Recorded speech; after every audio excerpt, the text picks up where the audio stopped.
From the hot air balloon capital of the world, this is live coverage of the 52nd edition of the Albuquerque International Balloon Fiesta, powered by ExxonMobil. It's Balloon Fiesta Live. And now, direct from the rooftop studio at Balloon Fiesta Park in Albuquerque, New Mexico, here are your hosts, Art Lloyd Jr. and Ted Maes. Good morning, good afternoon, good evening, and happy Thursday in Australia. It's competition day down there, mates. Oh.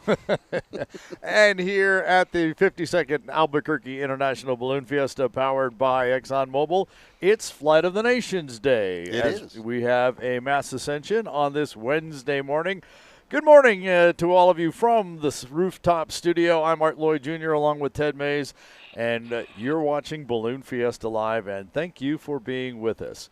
It's getting a little cooler as the week moves on here. This is the coldest day thus far. I was telling you earlier, right before we went on, I thought about putting on some thermal stuff underneath. I said, I'll get too hot. Nah, I should have put some thermal stuff underneath. Yeah, just that one extra layer. Yeah. Of course, we always tell folks when you come to Balloon Fiesta, you want to dress in layers anyway because you're going to get here in the dark and it's going to be cool.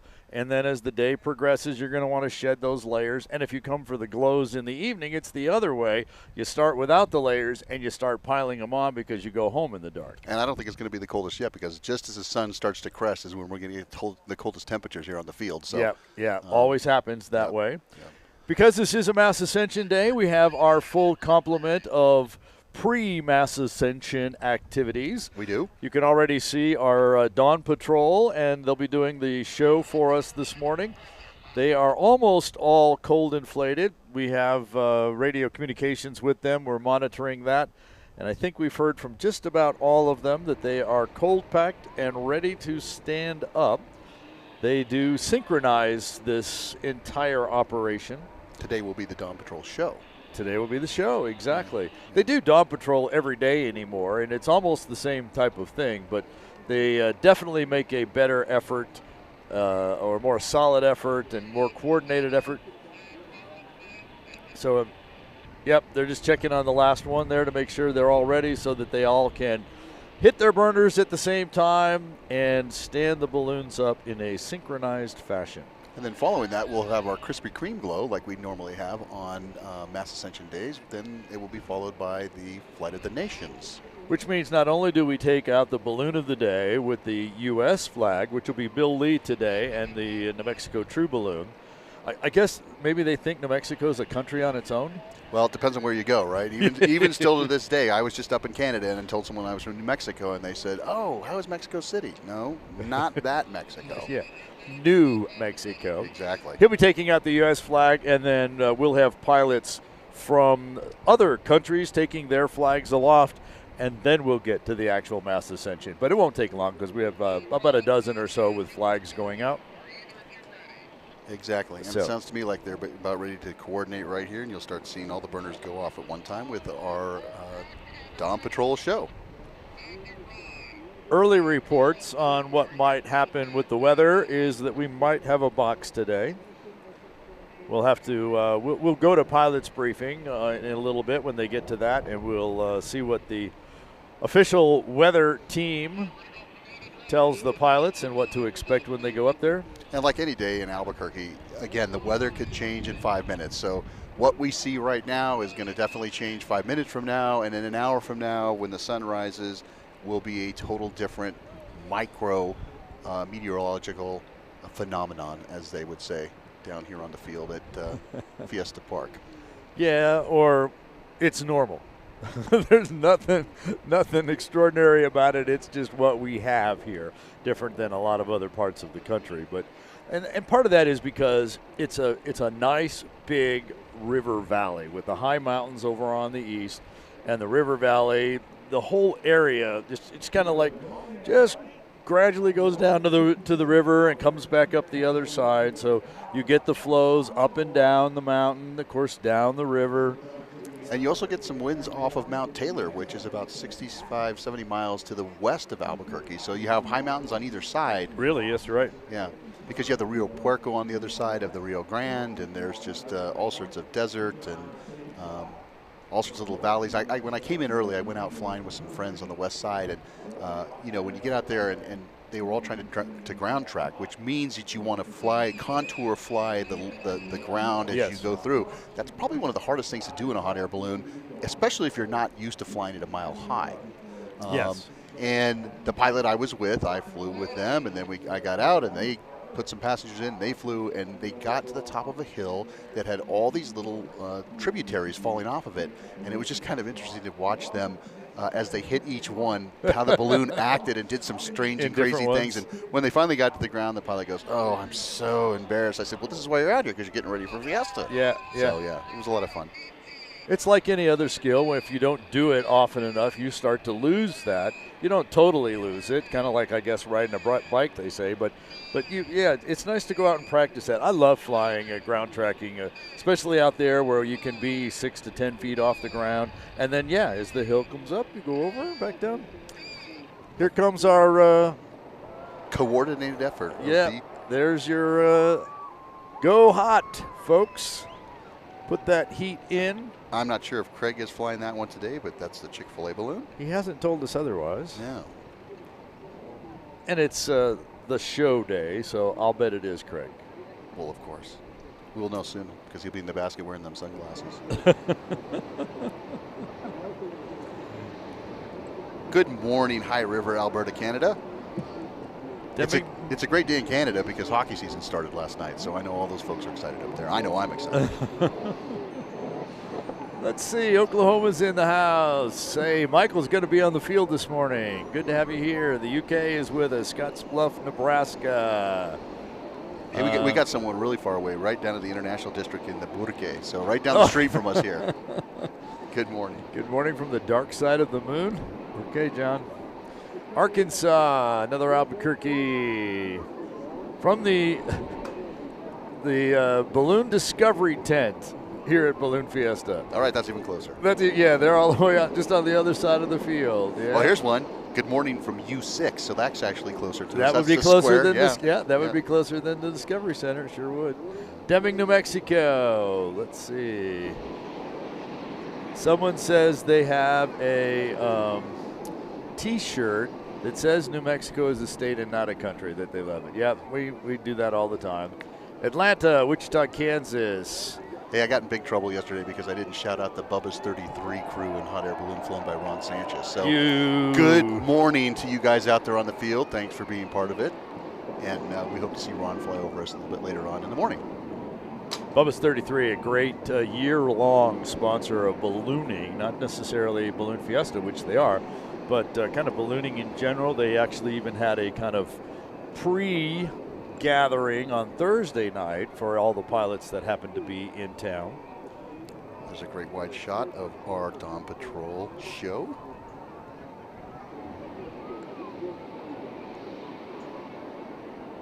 And you know what? I want to take just a minute. There was a comment in the YouTube chat, I think yesterday, that said something about that they had to flip over to the Facebook chat because we weren't reading the YouTube chat. So the way this works up here is Ted kind of monitors the Facebook chat. I monitor the YouTube chat. except on competition days when I go down into the middle of the field, I don't have my spotter, I don't have the chat with me. So you're right. During competition, unfortunately, we're not really watching the YouTube chat. But I have to tell you that I go back after the show, and I do go through those. I read those. I don't always respond to them because it's kind of out of time context there. But I have to say I really do appreciate all of the kind comments and the interaction of folks. Even read a couple of extremely nice posts last night from a couple of pilots. We appreciate all that interaction and all those comments about the work we do to put this together. And as hard as I try, I can't multitask. Checking on balloons, helping you out down there, and monitoring 2 different websites. I'm good, but I'm not that good. And, you know, we have a crack team here. We talked about them a lot yesterday, Windfire Productions. And if you missed yesterday's show, you absolutely have to go back and watch the competition from yesterday. We had it all. We did. Even down to the point where a balloon flew over the truck, the Sid Cutter truck, and tossed it in, and they had the camera angle to where that streamer went right through the bottom of the truck. Yeah. You thought it landed in the back, but I watched it on instant replay here. Right. And it after further review, it was out of the truck. Yeah, actually there were a couple of those. The one fell between the truck and the bed and went all the way down. That's the one I thought was in the truck. But then there was the other one that went in, and it went right in, and then it slid out the slat on the side. Yeah. And we had it all for you, and it was just incredible to go back and watch that. The shots that we had, the little goofs when they do that wind up to try and throw that and get it caught in the crown line. Oh, yeah. We saw a couple of folks do that. And they even came up and asked us if we had that, and they were kind of embarrassed, right? Yeah, they were. And not only did we you get that? Yes, we got it. Not only once, but twice. Yeah. From the same pilot. But yes. But then I went back and told him, I said, yes, we got you both times. I said, but you got a ways to go because a few years ago we caught a pilot do that 6 times before he ever got the marker out of his hand and on its way to the field. 6 times. I put the video in and I actually put a little counter on there because I've used it in training and other talks that I do, and so it's kind of there. And then I told him, I said, oh, and by the way, I said, there's another pilot out here who just happens to be a current national champion, and she did the same thing yesterday as well, although she only did it once. Right. So, picking on those guys, and, it happens. But well, hey, I have to do a shout-out to Jeff Gillis this morning.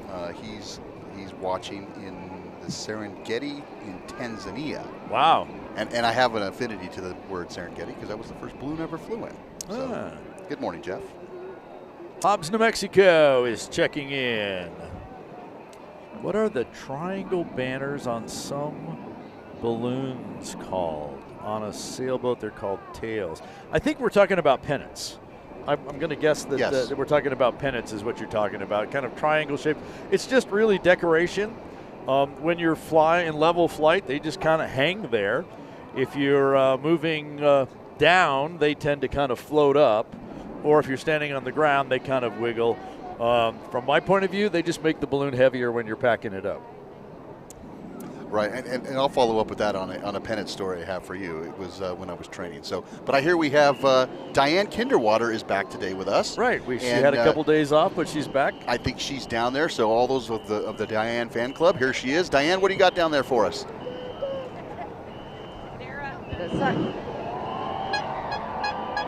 Welcome, bienvenue, welcome. Frente, étranger, stranger, welcome to Zayn, je suis enchanté, happy to see you, but rest is day. That's from Cabaret, but I'm singing it because this is Flight of the Nations. And again, those were 3 different languages. I believe they were German and French and English. So stay here, stay here at the Albuquerque International Balloon Fiesta for Flight of the Nations. And there we got Dale. Good morning. Good morning. You're with the Krispy Kreme. No, Dawn Patrol. Dawn Patrol. Early. Yes. And I like what they say here. You got to take off? We're about 2 minutes. Tell me about Dawn Patrol. It's the best. We get the best flights, the best crews. Why is that? because we don't have the winds that everybody else is dealing with. How exciting is it to go up when it's dark? It never gets boring. Never gets boring. And I like what your crew has on their back. Tell me what it says on the back of your sweatshirt. I get it up. I crew for Dawn's Delight. Wait, it doesn't say that. That's our old. Oh, I do my best work in the dark. there he goes. He's taking off. We'll watch him leave. Thank you, everybody. Wave. Adios. Au revoir. It's my birthday. It's my birthday.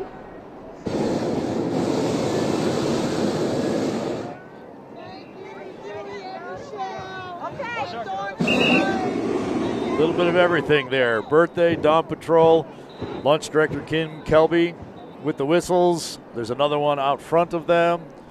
And our Dawn Patrol team is airborne. Yep, there it goes. Dale Dewey Ruth from right here in Albuquerque, New Mexico's 22nd Fiesta. I've flown many, many times with Dewey. Yeah. He's been part of the Dawn Patrol team for a long time as well. I don't know if he'd know how to fly a balloon when the light's out. To be quite honest You wonder with you. about that sometimes, you Yeah. know, if they're not that way, yeah. Yeah. So typical off to the south at the first couple 100 feet. We'll see if that box is up there. We're attempting to get the audio from pilot's briefing. So to come back to that pennant story, when I was training in the balloon it had black pennants on it.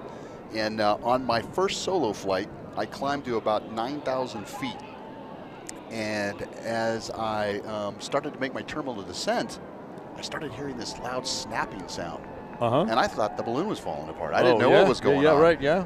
And then as I look up, I was coming down so fast, the pennants were slapping against the side of the envelope. Oh, yeah, just flapping up. Oh, yeah, yeah. So that was a learning experience. So when I did it again with other people in the basket, they didn't freak out on me when I told them what was going to happen ahead of time. Yeah.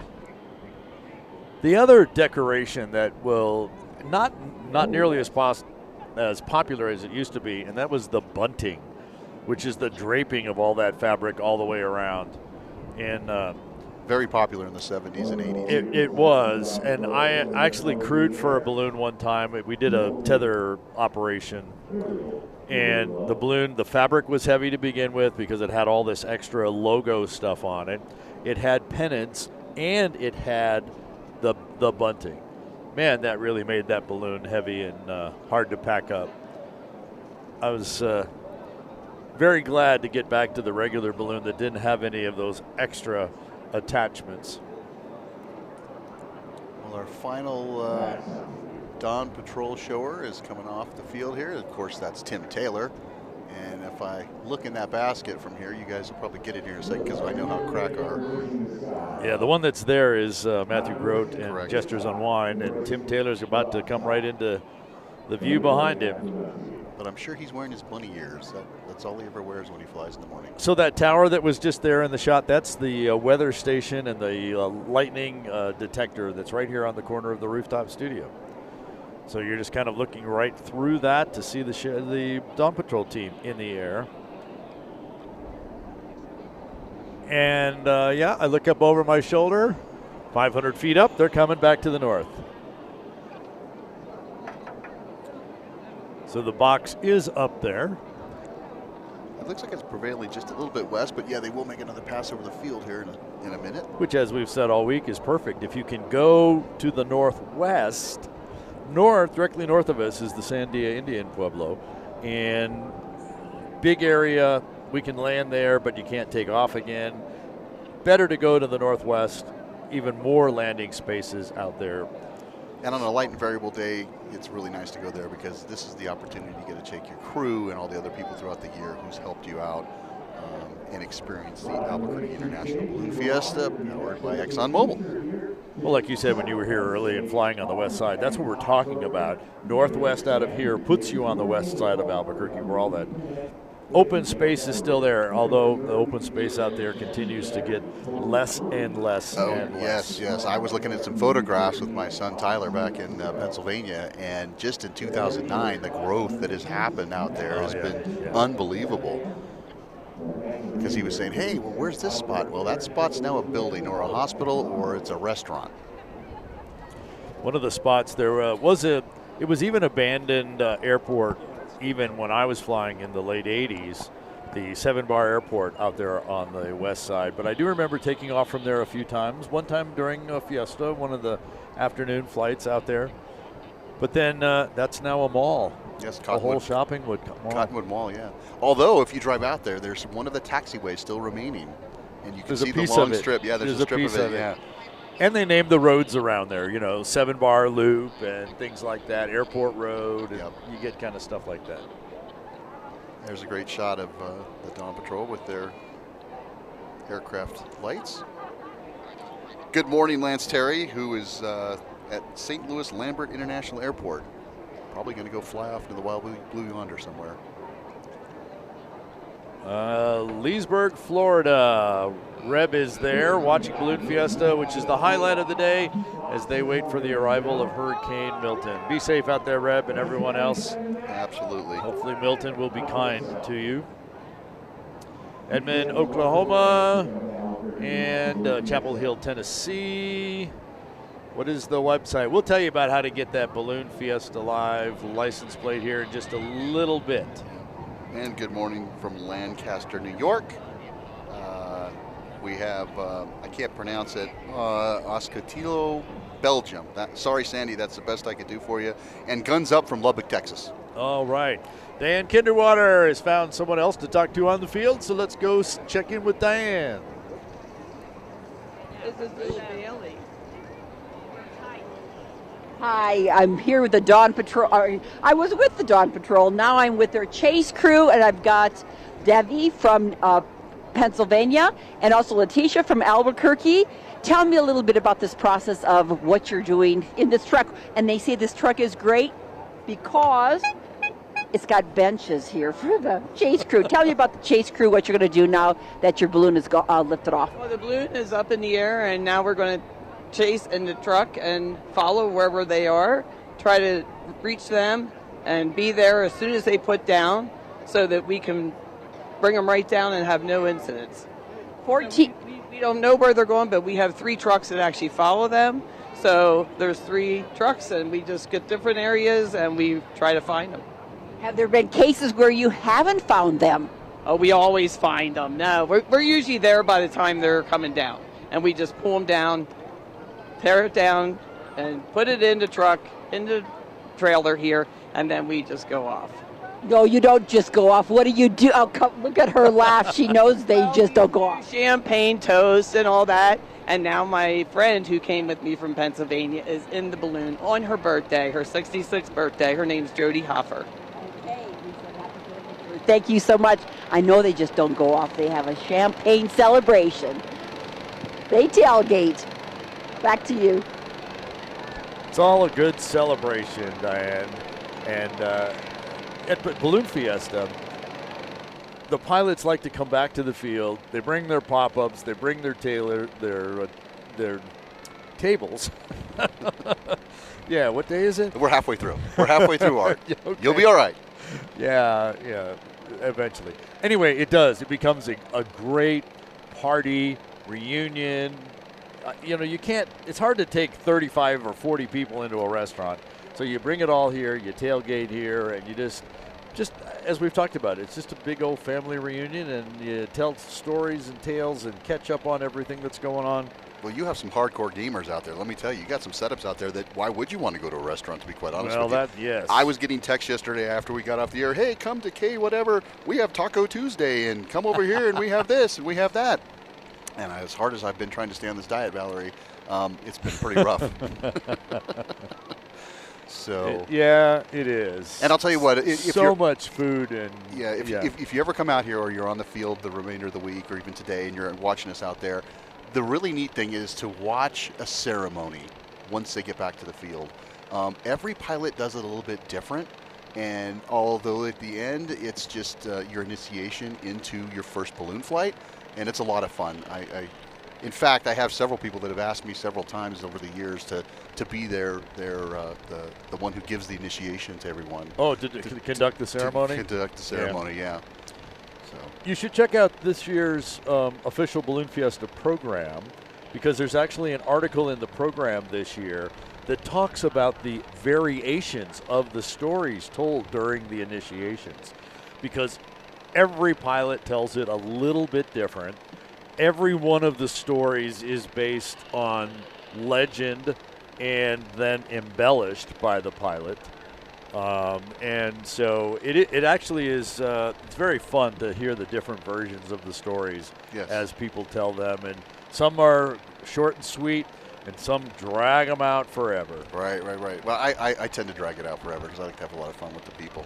Hey, when the pilot gets a chair out to sit in the chair you're in and tell trouble. the story, You're in trouble. You know it's going to be a while. Yeah, it definitely is. So I'm kind of somewhere in the middle with mine. I kind of get it in there. I don't embellish it too much. I don't throw a lot of made-up facts into my story.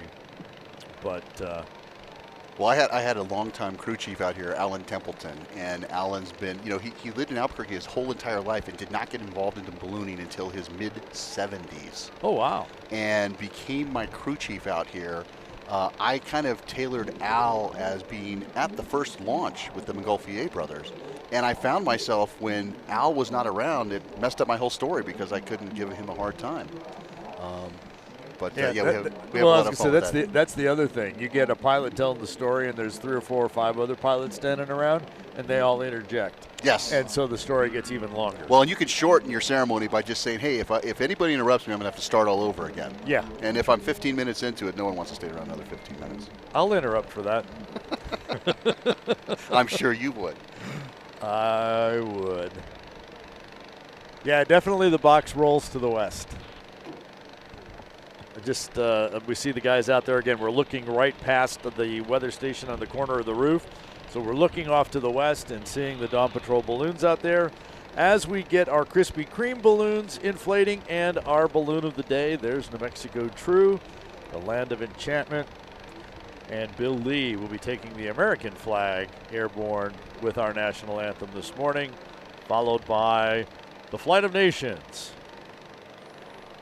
There's Lori Van Sant and Black Magic Woman sitting up next to, I'm going to call him out because I got yelled at for not saying it to him, but JP Maes is probably flying Enchanted Diamonds right to the right of them there as they are in the Krispy Kreme glow. It's one of those you never know whether it's Kurt Van Sant flying it or JP. Yeah, you don't know. Kurt or JP, have fun today. There you go. I'm off the hook now. And that's the one that's still doing a cold pack. It'll stand up right in the middle. Looks like there goes the heat. And off to the right, that's going to be Jody Browning with the tater tot. I believe that's who that is. So. Hey, I hear Diane has someone else out there on the field. Diane, who do you have for us?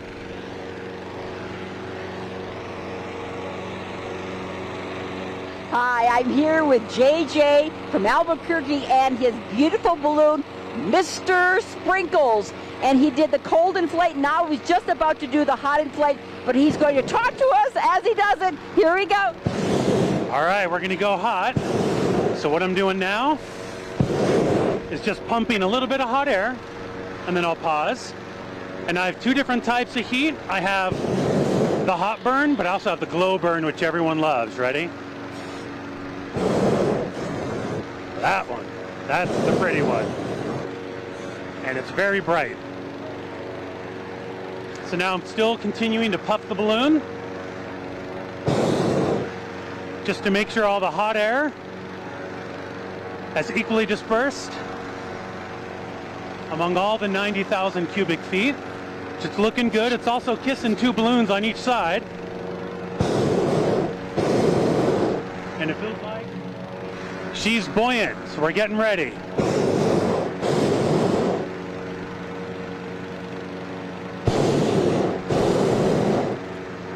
And this is when I begin the long burn. Here we go. Here we go. This is the long burn.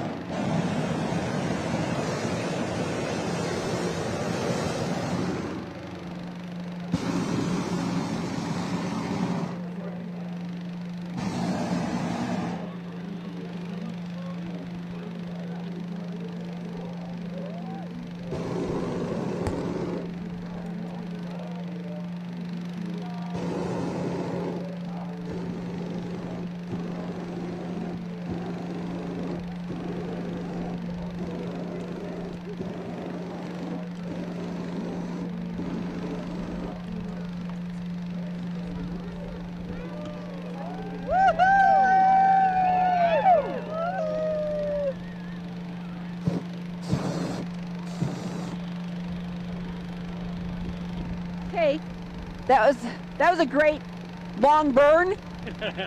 Yeah, it sure was. And there she is. She's upright. Mr. Sprinkles in all her glory. Now, what do you do at this point? Get everybody in the basket? No, we are part of the Krispy Kreme morning glow. So we're going to stay here on the ground for about 30 minutes and give a show to everyone. Once all the balloons are upright, we'll do lots of fun glows that make it nice and bright and loud. Thank you, JJ and Mr. Sprinkles. Let's wave, everybody. Yay! What a great example of how this works when you get to that inflation, the hot inflation part of the deal. We were talking off camera here watching this of all the things we're seeing. Oh, look, yeah, look at right that. Yep, he's got that. He's got this. I think that may have been the first hot inflation maybe on the show during a Krispy up close Kreme. And being able to have it narrated as it's happening to be able to by do the that. pilot. Yeah, by the pilot. Exactly. So yeah, I think JJ did a great job. If you were watching him, he was calling everything. You watched his eyes. He was scanning back and forth and making sure that everything was good. The one thing that I looked at and I was trained on is he had that red line wrapped around his hand as he was hot inflating, just in case anything were to happen. He could pull that top out and deflate the balloon, and then if he had to restart again, that's fine. You go out there, and I go to a lot of different places and fly with a lot of different people throughout the country, and they're trained all different ways. But for me, that's one of the safest things to do. And then just to watch how his crew was reacting. I know you guys probably saw it after Diane stepped away, but he turned and cut the fan by cutting his throat. Yep. So it was a perfect inflation. JJ, nice job, and thank you so much for narrating it, because you got a lot of things going on there, my friend, and it's not that easy. So kind of impromptu, that was fantastic. And that is Mr. Sprinkles, the second from the right on your screen, next to the zoo balloon, off with the Farmers Insurance on the far left, and Tony Polito with his Down syndrome balloon that's about half on the far right, but Mr. Sprinkles is the other one standing up there. The other thing was he took the time to explain and show us the difference between burning for a glow and burning for heat, whether it's in inflation or flight. Correct. So that was, that was great to do that. And it's all about whether you preheat the propane or not, or you just throw the raw propane into the fire. That's what gives you the bright yellow that you're seeing right there on the right from Keith to Catch in the General Mills, and you have Sean Spiker right there in Gut Wrench to the left. And we'll see that bright raw propane burn. That is what gives us the bright yellow when when you see these guys in flight, and we see it more so in the Dawn Patrol folks. You'll see them use the glow wand or the glow burner, if you will call it that, to be able to light it up. But when they need to actually fly, they need to get to altitude and those types of things. Then they'll use the blue flame, as I can call it, or just the burner, the flight burner. Actually, they're both the same. They just have different valves on them to determine which way whether you're heating the propane or throwing the raw propane in. That's a nice shot of the great. Krispy Kreme. And there's a little gap for the museum. Yep, and added on the right is Luke Sesnick in the Freedom Flight 5 balloon from Caldwell, Idaho, with the POW logo on it. We've both been monitoring both Facebook and YouTube, and over the last couple days, I've seen a lot of posts on there from people saying, "Wow, I'm learning so much about ballooning." And you know what? That's why we're here. We want you to understand and learn about ballooning, and even more so if you have a local balloon club in your area and you want to get out and you want to participate in this awesome sport. Then I would reach out to them, because let me tell you, they're always looking for crew members, and that's how you become a pilot. You get hooked, and then you're one day a pilot spending a lot of money you shouldn't be spending, but having a lot of fun. Yeah, that's really the smoothest way. Yep. Well, Tom McConnell said that when Diane interviewed him earlier in the week. Your first flight is typically free, and the second one costs you whatever the going cost of a balloon is these days. Correct. But it is a great way to get into the sport. Well, let's go to her. All right. Diane Kinderwater is earning her keep today. Yes, catching up for the last few days. Diane?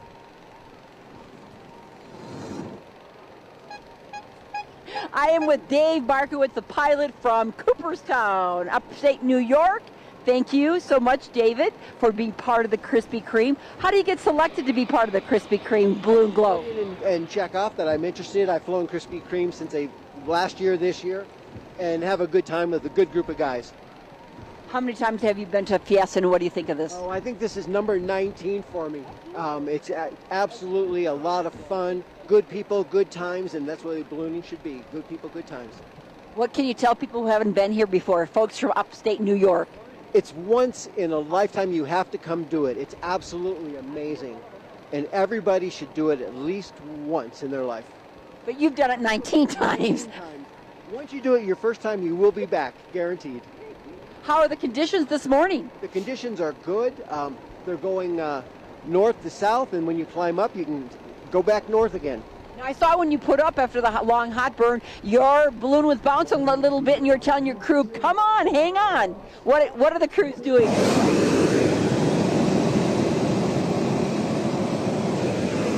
We're very grateful for all the help, the crew and the spectators who joined us and holding the balloon on the ground and putting on the show. Thank you. Good luck.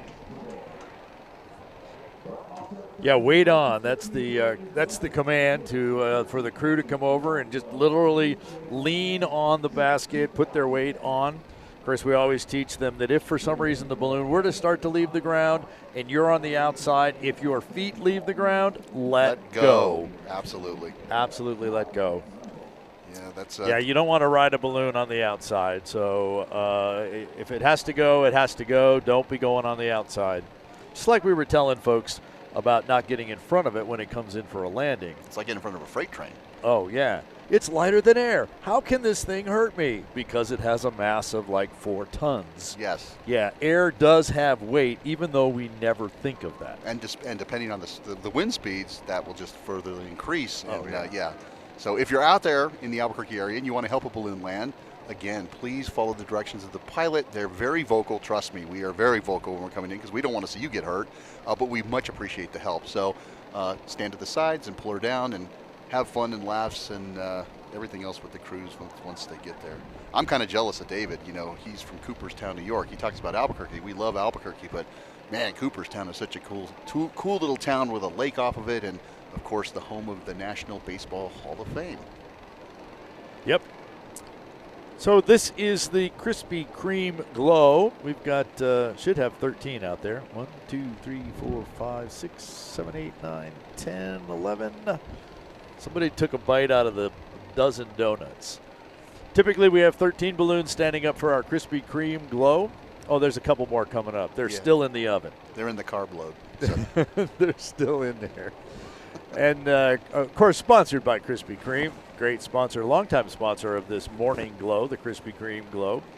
13 balloons because there's 13 in a baker's dozen. It also happens to represent the 13 balloons that got all this started back in 1972. In addition to the Krispy Kreme Glow, folks, we continually see shots of the New Mexico True balloon. That's Bill Lee. He'll be taking the colors out this morning with our national anthem. Right about 7 o'clock or about 23 minutes from now. That's a great shot.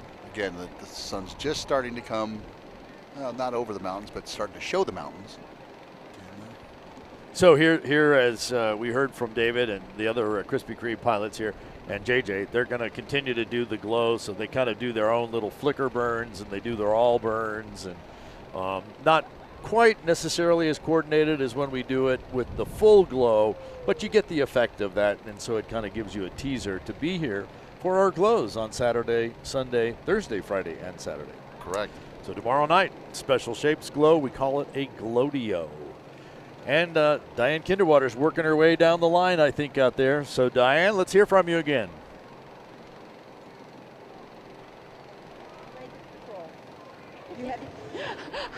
Hi, I gotta start with my little horn. I've got Arlene from Albuquerque, but her family from Ciudad Juarez, and I'm calling them the Blanket Patrol. Where did you get these blankets? Were these all from your house, or did they bring them from Ciudad? From here. Yeah, we got them from here. There's a shop over there in the back. Just this morning? No, a while back. And why? Because it's cold. It's kind of chilly. It's not too cold. Look at these, all the colors. Tell me what colors you see here. Red, black, turquoise, gray, pink. ¿Y ustedes de Ciudad Juárez? Sí. ¿Qué quisiera decir a la gente aquí? Hace mucho frío. Aquí traje mi perrito, pero se está muriendo de frío también. Pero estamos intentando de tener un buen tiempo aquí, pasarla bien. ¡Viva México! Viva Mexico! ¡Qué bien! What's his name? Slinky? I'm not sure you're supposed to bring dogs here. No creo que los perros están aquí, but he's a service. He's cute. Look at him. Oh! Very safe place, very warm. Yeah. ¿Qué creen de los globos? Sí, están muy bonitos, muchos colores, hay una variedad de todos colores, de todos tipos y están bonitos. Yes, she says a lot of colors, just like all of your blankets. Okay, folks from Ciudad Juarez, let's wave. Well, they got the right idea down there on the field. Yeah. Well, if it's a little cool, you go over there to Main Street or Vendor Row and pick up whether it be jackets or blankets or anything else that you might need for there. And Diane is correct. Pets are not permitted on the field. And so, sometimes they slip through. But the problem is that they could get spooked by the burner noise. You hear pilots talk all the time, and actually people even on our chats have said, I always know when the balloons are coming over because all the dogs in the neighborhood are barking. From the high pitch to just that percussive blast of all of a sudden there's this loud noise, and they don't know where it's coming from. Correct. So they run around looking for it, and maybe they look up and see it. That doesn't necessarily help them. But, not the particular not the best place to bring your pet out here to Balloon Fiesta Park. Just like there's no smoking on the field either, and that's not only for Balloon Fiesta, but it's actually a city park, and you can't smoke in a city park. And not smart to smoke around raw propane. No. So, but to your point, it is a city park, so no smoking out there. I remember flying over several houses, and probably the funniest dog story that I can recall is I was flying on the west side, making my approach to Landover housing development, and of course all the dogs are going crazy, and I'm trying to be as polite and quiet as possible. Yep. And as I come down, I take pictures of everything, although I'm now focused on anything, and I'm focused on landing. And as I look over my left shoulder, there is this little dachshund, just like that one that we saw there. He's on a trampoline and he's jumping and barking at me. It was the cutest thing ever. That's great. So, that's great. And there are a number of pilots and crews that have dogs that they'll bring out when they're out doing fun flying on the west side or wherever they might be and that kind of stuff. Had a good friend that had a dog, and the dog actually understood the command, wait on. So we talked about that earlier, and wait on, and all the crew leans on the basket. The dog would stand up and put his paws on the side of the basket. That's hilarious. Yeah, that is great fun. I know that one of our pilots here, Yvette Galavez, who flies Shelby Sunrise, which is named after her little dog, Shelby. Shelby, the dog, actually loves to fly in the balloon. And you would think that most animals wouldn't want to be around that loud sound. Shelby just hangs out and looks out the porthole, which is a little footstep, and loves going on flights. I was quite amazed when I saw that the first time. I think if the animals, it's kind of like even with small kids. Small kids, the same type of thing. That burner goes off and they just get scared because of the noise. But if you get around it and you get used to it, then getting in and it's not a big deal anymore. Not at all. Hey, we have Diane. You're down there again. What do you have for us now?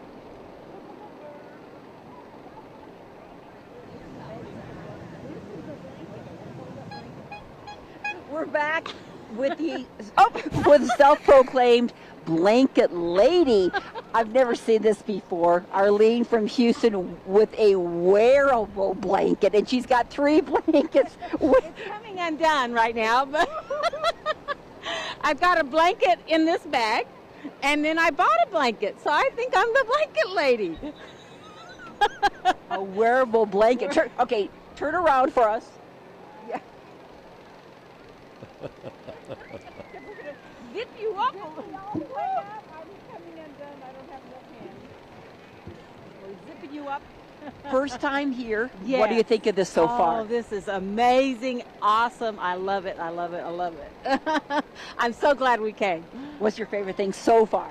Just seeing them light up and then take off. We saw the Chick-fil-A, the first one. It was great. I was right in front of it. And you're nice and warm? Yes, I'm very warm. And when you stand by the balloons, you really get warm because the fire just heats you up. Isn't this amazing? You can come here and stand right next to the gondola. Isn't that amazing? It is. I had no idea we'd be this close. I really didn't. So it's awesome. What are you going to tell your friends back home in Houston? It's a must-see. You have to come. They just have to come. It's something. It's a memory you'll never forget. Thank you, Blanket Lady, from you. Houston, Texas. Hi. Diane, I think Diane needs a few more things in her hands. She doesn't know whether to talk to the horn, the light, or the microphone. Yeah, that's okay. We'll just let it stay there like that. So you can see it continues to get a little more light. Sunrise still about 25 minutes away or so, but our national anthem is only 15 minutes away. Our Krispy Kreme balloons are standing up, and in the foreground of the picture, you start seeing our ride balloons from Rainbow Riders as they start stretching out the envelopes, getting them all hooked up so that once they are given the go, they can turn on the inflator fans, fill those balloons full of the 44, 45-degree air that's out here, and then they'll heat it up like we saw J.J. Mancini do with Mr. Sprinkles just a little bit ago. And be able to check off some bucket lists for some folks. A lot of folks. They fly about 300 and some folks a day. It's incredible. It is. You know, I knew once we started mentioning dogs because people love their animals, and I was almost said this as well, but Jeff Hasler, he has a dog as well, Bandit the ballooning dog. Oh. I've met Bandit out in Gallup a couple times. Really cool dog. He flies as well. So he does. I'm sure there's a lot of them out there, but my dogs were never into it. Nor was my wife. My wife has only flown with me one time. She calls it her first and last. And it wasn't that I didn't fly well. She's just not into ballooning. And some people aren't. Some people are not. Some people are not. And then you get the husband and wife where they're both pilots, and they typically don't fly together either because they have different styles, and it's like it's just going to start an argument. Well, you should be burning. You should be venting. No, I'm land here. No, I'm landing there. Yeah, it can end up in divorce court in the air. It could. So there's Bill Lee. He's finally up with New Mexico True Balloon, our balloon of the day, who will take flight first in the Maes Ascension for the Flight of the Nations here at the 52nd Annual Albuquerque International Balloon Fiesta, powered by ExxonMobil. Real quick before we go to Diane, I think Julie has to run off to work. Julie's watching on the YouTube channel here. Says she has to go to work, so she'll have to watch the replay, which is just a good time to remind you that all of our shows, actually for the last 7 years and all of the shows so far this year, they're all archived on the balloonfiesta.com Balloon Fiesta page. Just check it out. You can go back and see everything. And like I said earlier, you got to go back and watch the competition part of yesterday. It was just over the top. It was fabulous. It was a great day. Now down to Diane Kinderwater. I wonder, let's see, we've had blanket people. We've had blanket ladies. There's the horn. Rosalind, Ingrid from the Dominican Republic originally, and Rosalind from Haiti originally. And I saw them because they were smiling so beautifully and taking a selfie. I caught you taking a selfie. Who does that at Balloon Fiesta? They are living in Florida now, and of course our thoughts and prayers are for everybody in Florida. How safe might your home be? Good. Can't complain. Everything's going fine. You know, with the hurricane headed its way. Yeah. Everybody's safe now at home. We're good. Back home. Your first time here? Yeah, first time. How did you hear about the Balloon Fiesta? Oh, she told me. Ingrid, how did you hear about it? Because I live in here before. Yeah. So you know. Yeah. So what do you want to tell your folks back in the Dominican Republic about this? Tell them to come on to the Balloon Fiesta. Everybody can come. Es muy hermoso. New Mexico is amazing. It's amazing. Yeah. And this glow is. Take a look now. Okay, go back to taking your selfie. Let's take a selfie here. Well, there you go. Not only is she on the air with us, she's getting selfies out there in the field. Absolutely. And here's what the amazing thing. People from Florida had no blanket. That's right. Normally that's not the case. Yeah. There's Bill Lee in the New Mexico True Balloon getting ready for our balloon of the day to carry the Stars and Stripes and the national anthem up in about 11 minutes, it looks like. I see a lot of other burners and other balloons getting ready right down here in front of us. See the Intel balloon, the ExxonMobil balloon, the Zia balloon. So they're anxious to get in the air today because they've already connected the burner and to the basket and the tanks and to the envelope, and it's all stretched out. They're just waiting for the start your inflator command. Well, and in fact, it looks like the Rainbow Rider guys have actually started now. Yes, they have. And, we've had some exceptional weather thus far, and it looks like it's going to be exceptional through the remainder of this event. Yep. I got my wake-up call this morning from Brad T-Meyer and his cracked weather team, and it was funny. The text said, "Good morning. The weather is brought to you by the weather team," which I thought was hilarious. Yeah. They're such fun guys. They are. And to extremely intelligent and smart and dedicated to this event and really care about what goes on here in Albuquerque. And to be awake enough to have that sense of humor at 2:50, 3 o'clock in the morning when they send you those. And, of course, they've already had to go get that information before they can send it to you. Yep. There's a great shot of our Krispy Kreme, and I see J.D. Dreyer there from the United Kingdom. He's last to the party, but he will finish off our Baker's Dozen of 13. And from the north end of the field, the Rainbow Riders balloons all on their side as they get full of air before they stand up, and the ones standing up are the Krispy Kreme globe. We got everything in that shot. There's one of the pylons that says you have to be 75 feet. There's the Balloon Museum in the background. Hey, good morning to all of you in the Balloon Museum over there. Thanks for tuning in to Balloon Fiesta Live. I think I just heard the cheer as they answered us.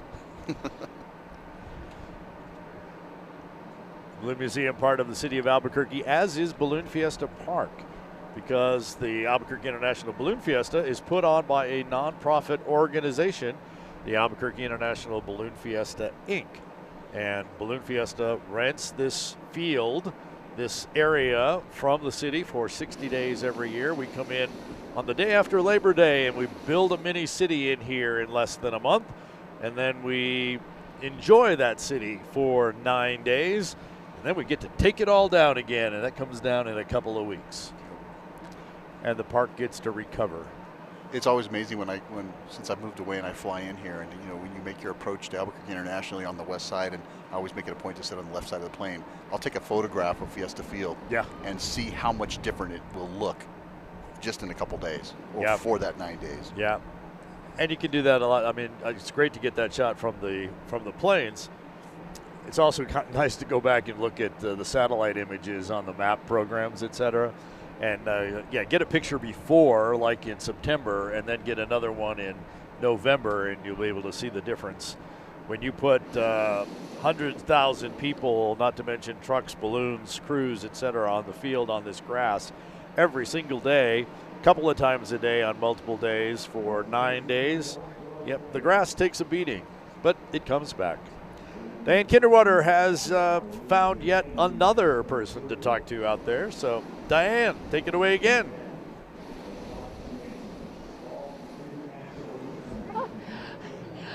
I am with the tourist family of Albuquerque, and I think they're some of the best prepared people I've seen here, because they've come to the fiesta every year and they're all prepared. They got their wagon, they got their blankets, they got their PJs, they got their great hairstyles. And Chewy, you're gonna squeeze that for me, because I do that every time I come on. So really loud. Squeeze it, squeeze it, squeeze it. What's your name? Mateo. Mateo. Are you nice and warm, Mateo? Yes. Yes. Yes. Oh, Mom, what do you think of this fiesta and for the kids? And now that it's free for the kids. I love that it's free for the kids, and we bring them every year to make memories as a big family. So, yeah. What time did you get up this morning and out of the house with 4 kids and a wagon and blankets and good hairstyles? Yeah, we got up like around 3:30, Yeah, and started prepping the car and prepping the kids, getting ready. And I think we were out by like 4:30, 4:45. Right. And then take a long nap this afternoon, Mom. The kids and Mom. Definitely a long nap this afternoon. All of us. What can you tell other families out there about the fiesta and how easy it is to come and how warm you are and smart and dress in layers? Yeah, dress in layers, bring your kids, make memories with them. You know, they grow up so fast. Bring extra blankets, and if they get hot, then they can take off a blanket. I think so far that one of the best prepared families I've seen. Thank you, Torres family of Albuquerque. Okay, kids, wave.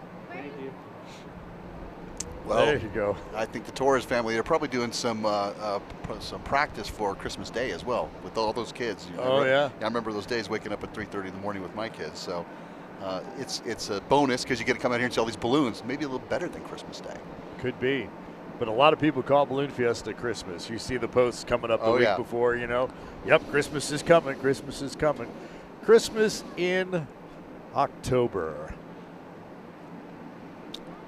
Well, that's not too far away because most retailers already have it out in July, so they kind of wreck it for everyone. So we're getting a little bit closer to the real day, right? Yeah, another week or two, and I think the Valentine's candy will be out.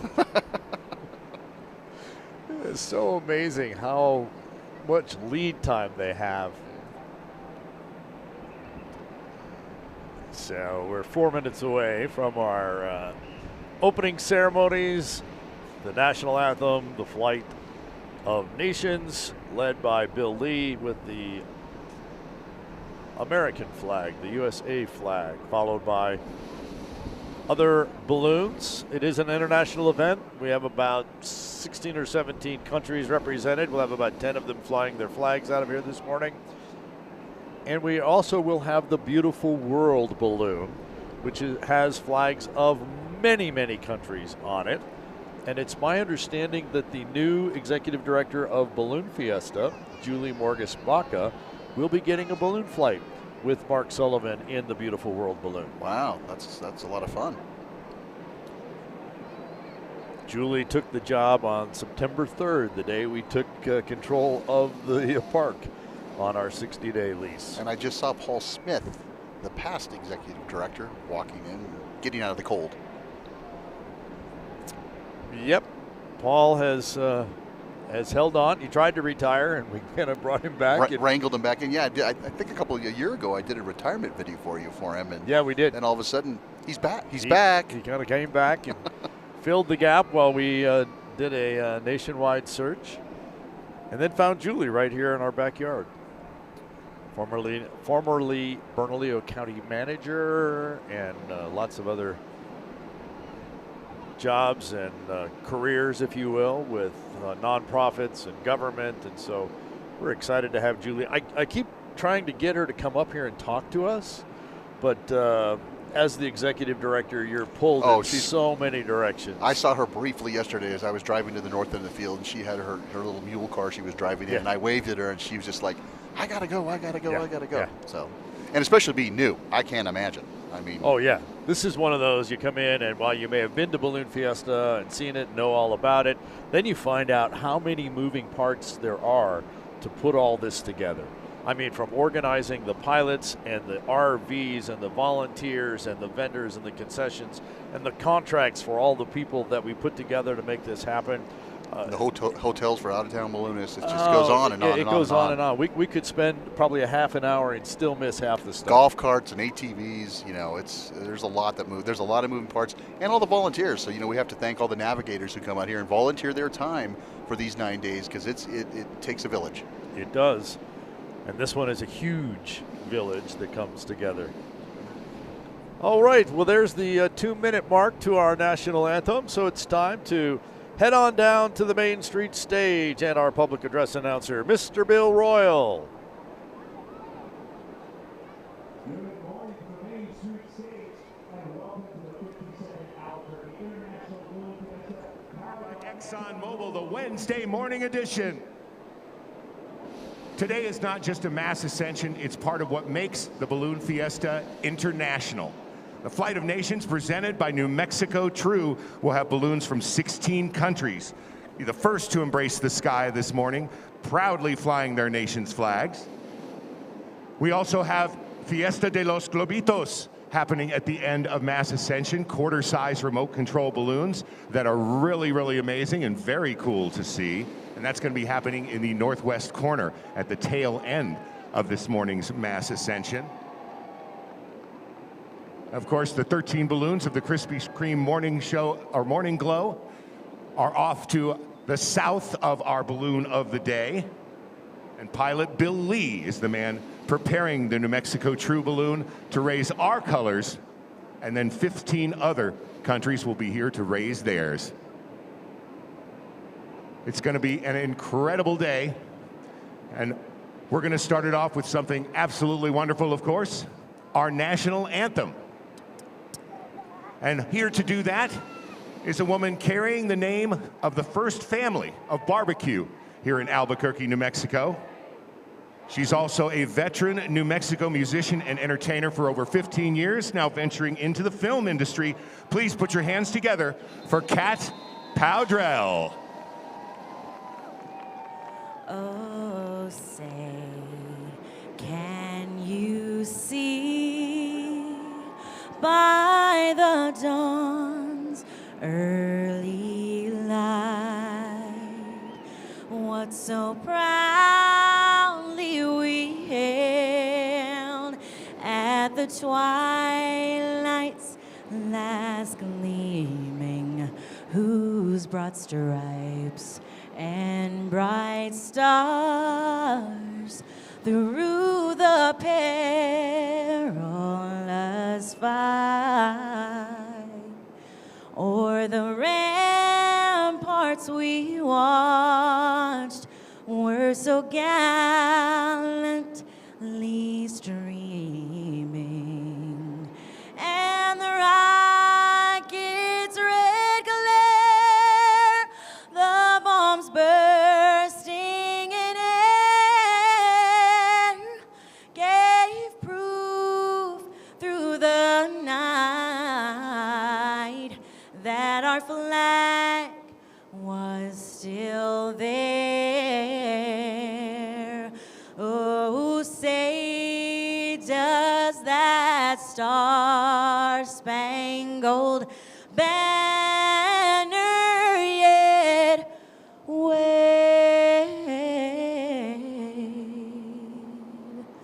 o'er the land of the free and the home of the brave?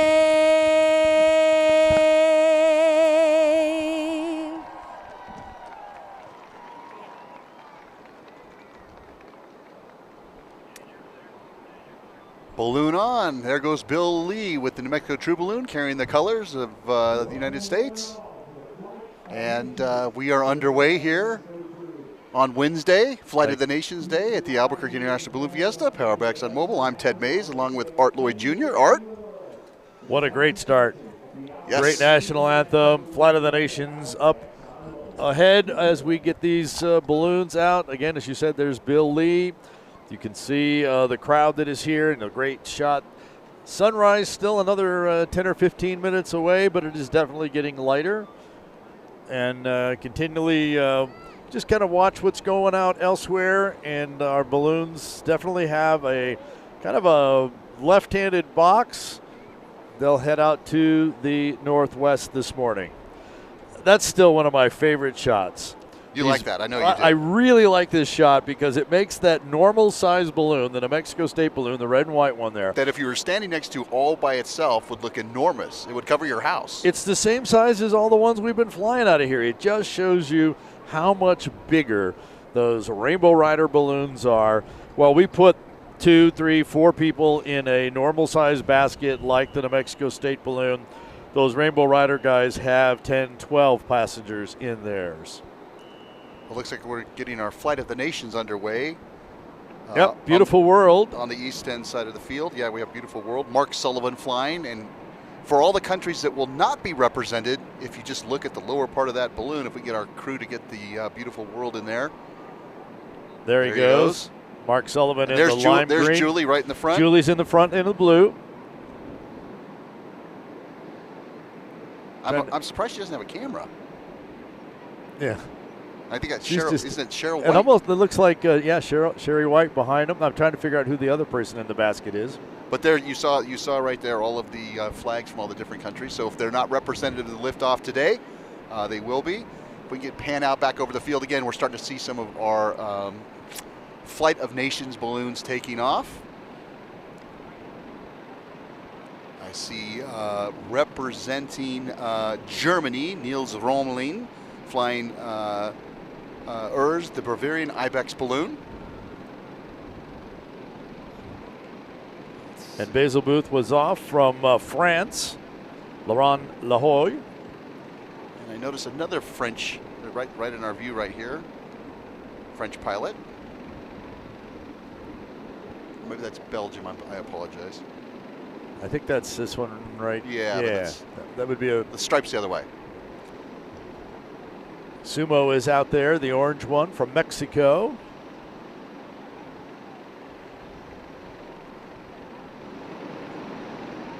There's Basil Booth from France. Notice the FN number, or the registration number, F for France. And that's being flown by Laurent Lajoie.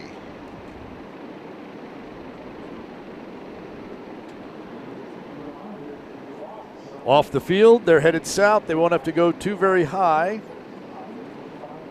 to turn around and head to the northwest. There's that one you said we had to remember the name. Yes. The big that white is Maria. That is Maria Cabrano from Spain. And the name of the balloon is No Tiene, which translates to does not have. But I will tell you what they do have. They have some nice wind to the south to get off of Fiesta Field today.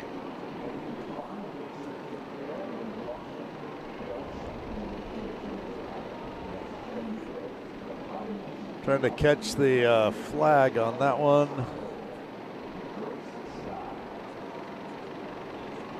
And again, to your point, as they fly over us, we just can't stick the camera straight up. Right. But now that our Flight of the Nations is airborne, it's time to get our Krispy Kreme balloons airborne. That's kind of an advantage of being the Krispy Kreme. First, you get to stand up before everybody and get pictures taken, and then you're one of the first ones off the field. Yeah, it was actually quite nice doing, because then you get some great photographs if you're able to box back over the field. And then the nicer thing is, we talked about all that post-flight activities and celebrations. You're one of the first ones back here at the field, and you're refueled. Right, you're at the front of the line for that. It's kind of like with Dawn Patrol, same thing. Yeah. Scott Vesely, who flies Dawn Patrol usually with us, or has flown it in the past with us, when he was a little younger, he used to fly Dawn Patrol, quickly pack up and not do a full pack up, basically just kind of throw everything in the back of the truck, race back to the field so that he could be one of the last ones off in the second wave on Maes Ascensions. Talk about putting your crew to work. Kind of. There goes Rod Baca in the Farmers Insurance balloon. Bordering on the idea of crew abuse sometimes, we would call that. Yeah, if we get a wide shot of the field here, it's a great shot of the Krispy Kremes going off from our vantage point up here on the rooftop deck. I'm sorry to keep coming back to this, but that shot of the New Mexico State balloon just kind of buried in among all those others. This is basically our view. Yeah, that was Eric Greenwood right there. Yeah, there's that shot of it just kind of buried in there. So, yeah. Back to the shot from our vantage point here with all the balloons right in front of us and Krispy Kreme going off. There goes Sean Spiker, yep. Yeah, and the Britannia balloon. There they all are. Sean Spiker on the right, Britannia kind of on the left, right below it, Eric Greenwood with his yellow balloon and the red silhouettes of the state of New Mexico. Actually, that UK one is the King and County Flying for Heroes balloon. Thank you. The Britannia balloon is flown by Peter George, the Grand Britannia. Okay. Thank you. Oh, and there's Ibex kind of in the middle of all that. Yeah. And there's Mr. Sprinkles. JJ. We saw him do a great inflation earlier. That was fantastic. That was Yeah, very that was good. educational. There was, again, more posts on Facebook earlier about how educational this has been this year for our viewers. I had some dinner last night with some friends of mine who have been watching this basically since the beginning, and they told me we're still learning stuff listening to you guys. So, well, as we've launched our Krispy Kreme off the field, we're getting ready for the first wave of our Maes Ascension and our ride balloons, and we hear Diane Kinderwater has someone else down on the field. So, Diane, what do you have for us?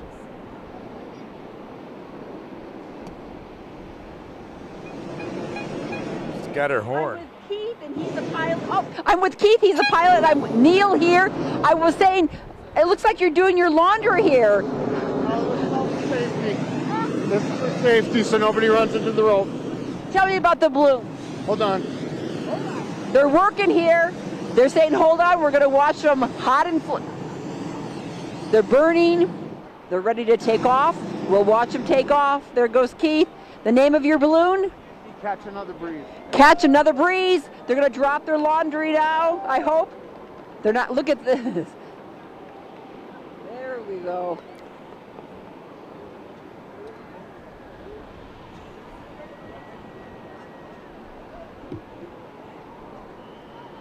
So there's a great example of using the tie-off. Right. You saw the loop through there.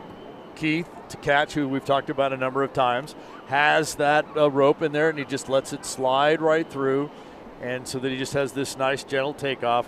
To Catch a Breeze is actually the name of that balloon because it's Keith to catch. Yes. And one of the last Krispy Kreme balloons off the ground, along with Tony Polito and his Rio Grande Down syndrome balloon. As we continue to get, there's Keith. Yep, with the General Mills. He's kind of, he's not really dropping. The balloon in front of him is actually standing up. Yep, and that's Earl Buzzard and Buzzard Roost. Buzzard Roost 2, I should say. And there's one of the Rainbow Rider balloons, and you start to see how big the baskets are. We have actually seen a few shots go by of those very big baskets. And now the entire front row is about to stand up all at the same time. Earl with Buzzards, Intel, ExxonMobil with Tristan McLean is standing up. The TLC balloon, which is the yellow one with the Zia, is going to stand up here in just a moment. Coca-Cola, just off to the right of our screen is Coca-Cola, and next to that, Xfinity. Here comes Tony photobombing, of course. Yep. In the Rio Grande Down Syndrome Network balloon.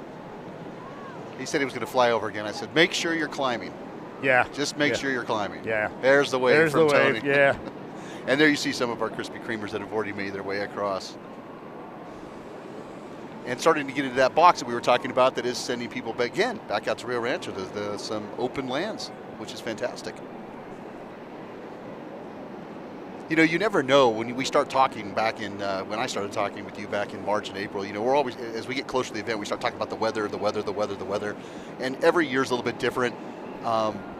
I don't want to jinx ourselves, but you know what? This has been some pretty good weather. And again, Brad Tiedemeyer and the Crack Weather team here at Fiesta informs us this high pressure is going to stick around. So if you're in the area, if you're close to New Mexico, you can still have a chance to make that drive out here to Albuquerque and catch the Glodios and the special shape rodeos over the next couple days, as well as the Maes Ascension on Saturday and then the farewell Maes Ascension on Sunday. But for now, visit Albuquerque. Yes, we are enjoying the Flight of Nations Maes Ascension Day at Balloon Fiesta Park. But tomorrow and Friday, so get a nap today, Ted, because tomorrow and Friday, extremely busy days. We will have more than 100 special shapes here. We'll do our non-competitor flights out. We'll see all the special shapes. Many of them will fly. Many of them will do a static display here on the field. And while they're standing up, the other half of the regular shape balloons and some special shapes, like Frankenstein, got right to the boat yesterday. And so they'll be flying competition. And I was telling one of the camera crew guys this morning before the show got started, they were asking kind of like, what kind of competition will we see in the next couple of days? And I said, it's going to be everything. On Thursday and Friday, they typically throw out about 3 or so X's. They throw out a judge-declared goal of some sort, kind of like we had the Gordon Bennett, where there's triangles to be able to hit. And then, of course, there's 5 poles where you can throw a ring over the pole. So there's like 3 or 4 tasks that pilots can do in competition. And getting to the end of the week, they want to get those points and get themselves in the top of the overall list of competitors. I wanted to take a moment here, Art, just real quick. You know, we talked about the Day of Remembrance on Sunday. Yes. Earl Buzzard, who has been flying, I believe this is his 40th Hot Air International Balloon Fiesta, lost his father over the summertime. And as I told you earlier that a lot of the pilots come to me to help them design their pins, Earl called me and asked me if I could design a patch to remember his father. Nice. And so he brought me a patch the other day. And, you know, Earl, I appreciate it. And I know that everyone misses Papa Bob, who was his dad. And, you know, I've known Earl for a long time. So, Mrs. Bonnie Buzzard, this is for you. And you'll see the patch I'm wearing on my jacket here. We really miss Bob, but, you know, he's with us, and he will be flying with Earl today. Excellent. Excellent. We saw Intel take off while you were talking about that. Andrew Brindley flying Intel for us. And there goes... here comes Earl. There goes Earl, airborne. Right in front of us.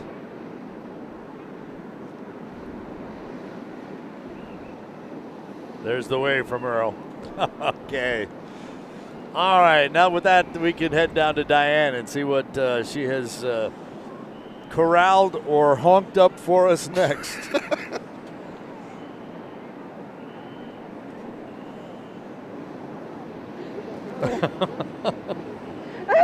Okay, I'm with the Wild Thing crew, and what song do you want to sing? Da, da, da. You make my heart sing. Da, na, na, na. You make everything groovy. Keep dancing, guys. Keep going. We love the pants.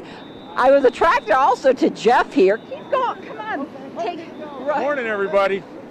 Jeff Rose here in Albuquerque, New Mexico. Help out to catch a breeze. We have a lot of fun out here. So one of the things that we have fun with is Rodeo Clown College Scholarship Fund. If you know anybody that's looking for a scholarship, there's still scholarships available for Rodeo Clown College. So keep that in mind. Come out to Balloon Fiesta. We're having a great time. Yay. Wild Thing. You make my heart sing. Okay, enough of that music. We don't need any copyright violations on our stream. Yes, that is correct. But I don't know if that pitch or tone that she's singing in. Yeah, it might be far enough off. There's Sheldon Grubauer, who flies normally most of the year up in Reno, Nevada. The guy who takes off and lands on a boat. Yes, pretty amazing stuff. Yeah, yeah. You know, we come down to the ground and we land. The ground's solid and we land on it. Sheldon has a boat, so wherever he comes down, they put the boat underneath it. Seems like you might be cheating a little. And they deflate it on the water. And they yeah. I've got to go do that one of these days. Maybe we should go together. We should, yeah. We'll have to, since we talked about Sheldon, we're just making our pitch right now. We got to come fly with you after Fiesta sometime. See what that's like to take off and land on a boat. There goes Tommy McConnell in the Zia balloon. Right over our rooftop studios. Is that Fidelity, the green one? Yeah, Fidelity Investments. There's another ride balloon back there. Xfinity Rewards right here in front of us. And that's Tristan McLean with the cowboy hat, taking the ExxonMobil Enchanted Horizons balloon into the air. I guarantee it's going to come off here in just a second. Yeah. Don't let me down, Tristan. He's kind of looking around. He's got one hand on the burner, and there it is. There we go. There's the wave. Do we know these guys are what? Yeah. I remember Tristan as a small 14, 15-year-old up north, crown lining for me at a couple events, and it's just awesome to see someone grow into the pilot and individual that they become. Well, that was your first exposure to Balloon Fiesta Live, too, is when Tristan was flying the first year for ExxonMobil. It was actually XTO, a subsidiary of ExxonMobil. And his crew got so excited about his first flight at Fiesta and out of here that They actually managed to break his collarbone. Yes, I got a midnight call from the Fiesta offices saying, hey, we need a pilot. And you did it and flew the camera for us and talked with us on the air. There goes Sheldon. There are no boats to land on today, Sheldon. Yeah. He's got one. He's flying one. Yes, he is flying a boat. He's flying a boat today, or a bus. Yes. So 550 some balloons registered here at Balloon Fiesta, spread across this 80-acre park. We are launching balloons from the south end. We are launching balloons from the middle. The ones in the middle are the ride balloons at the moment. And we're working from the south here. So we just keep working through. We start in the middle, start at the south end, work our way all the way through. And with the number of balloons that we have, we'll have to do that a second time. We call it the second wave. Colorado Balloon also providing rides for us. Is that our buddy? Yeah, there's our buddy Eric. Eric down Hodges. in the middle there. Yeah. The black and yellow and orange zigzag, and you can just kind of see the yellow top there with the Zia on it. There's Arabelle. We've seen Arabelle every morning. Dale Ritchie flies Arabelle. And here's our Cowboy Dream balloon. This is Nick Abrams, and Nick will be taking our Balloon Fiesta Live camera aloft again today. Diane got a chance to talk with them earlier in the week about those really snazzy crew uniforms that he has there, the jackets and all that geometric design on the clothes. Pilot Nick designed not only the balloon, but the design of those jackets that his crew is wearing. Yeah, we need to kind of keep that on the down low. He's going to cost us more money if you have a balloon. We got to keep up with him. Yeah. Sharon Gonzalez from Las Cruces said good morning, and then we had someone here ask which direction the balloons were going. They're actually headed off of Fiesta Field south, but as they climb to altitude, they are going to get that northwesterly flow and take them back out to that open space out there in Corrales and Rio Rancho. We've already seen some of the rides balloons make that switch. They climb to altitude pretty quick. The way our studio's positioned, which by the way is different from years past. We have an angle, and it's actually fantastic. I'm liking this setup. Yeah. I'm actually really liking this setup. You don't feel like you're so deep anymore, and you aren't looking just at one thing. We're able to look at a lot of different things. And again, there's a wonderful shot from our camera crew. Humpty Dumpty, Rich Lawhorn. And the Cosmic Crisp Apple with Steve Wilkinson. There's the Blaser Swiss Lube balloon.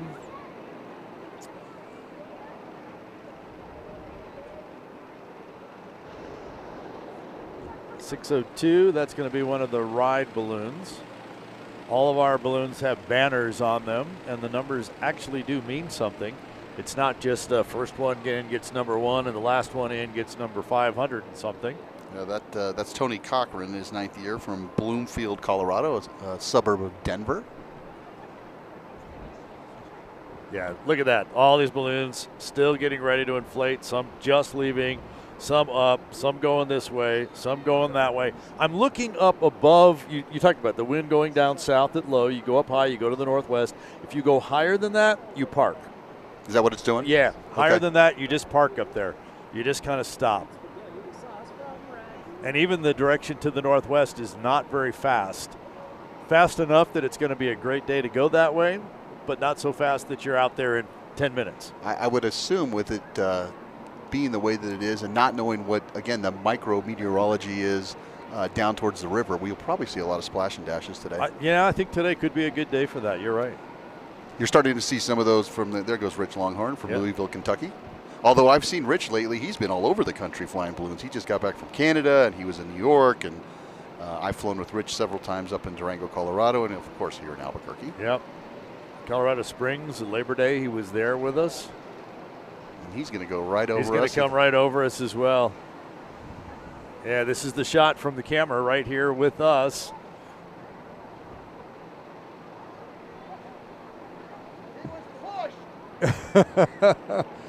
Oh, there's my favorite shot that we can see, looking, because we can bend our necks back farther than we can the cameras. When the basket gets centered underneath the opening, so you see the basket and then the whole ring above. When you get that shot, that to me is just, that's one of the most fun shots, I think.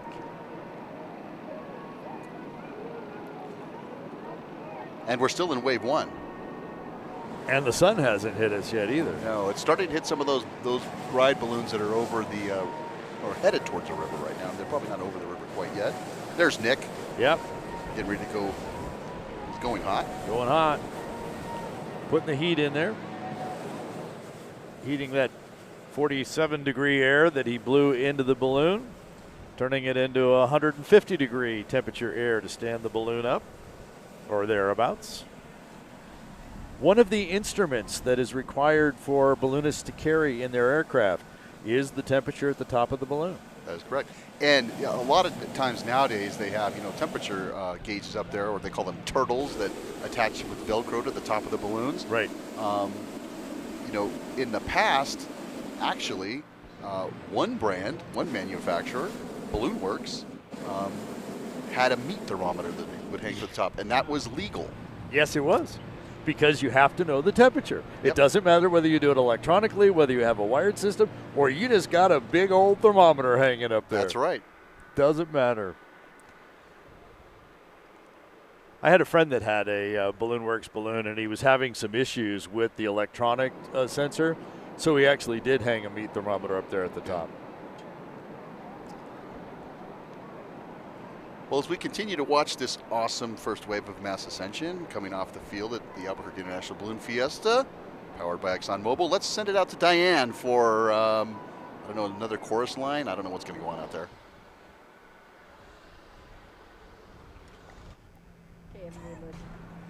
Hi, I'm here. This group was laughing and waved goodbye to your friend up there. Yeah, bye. Shoot that balloon, Eddie. Wave that one. Okay, Kristen, you're from? We're from Virginia and Pennsylvania. Okay, I heard this group looking at a photo that they took.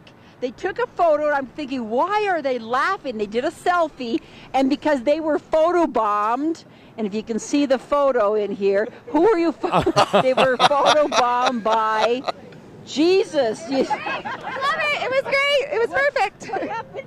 We were just taking the family photo, and then we saw another face in it, and it was a photobomb. And here we go. We got Jesus.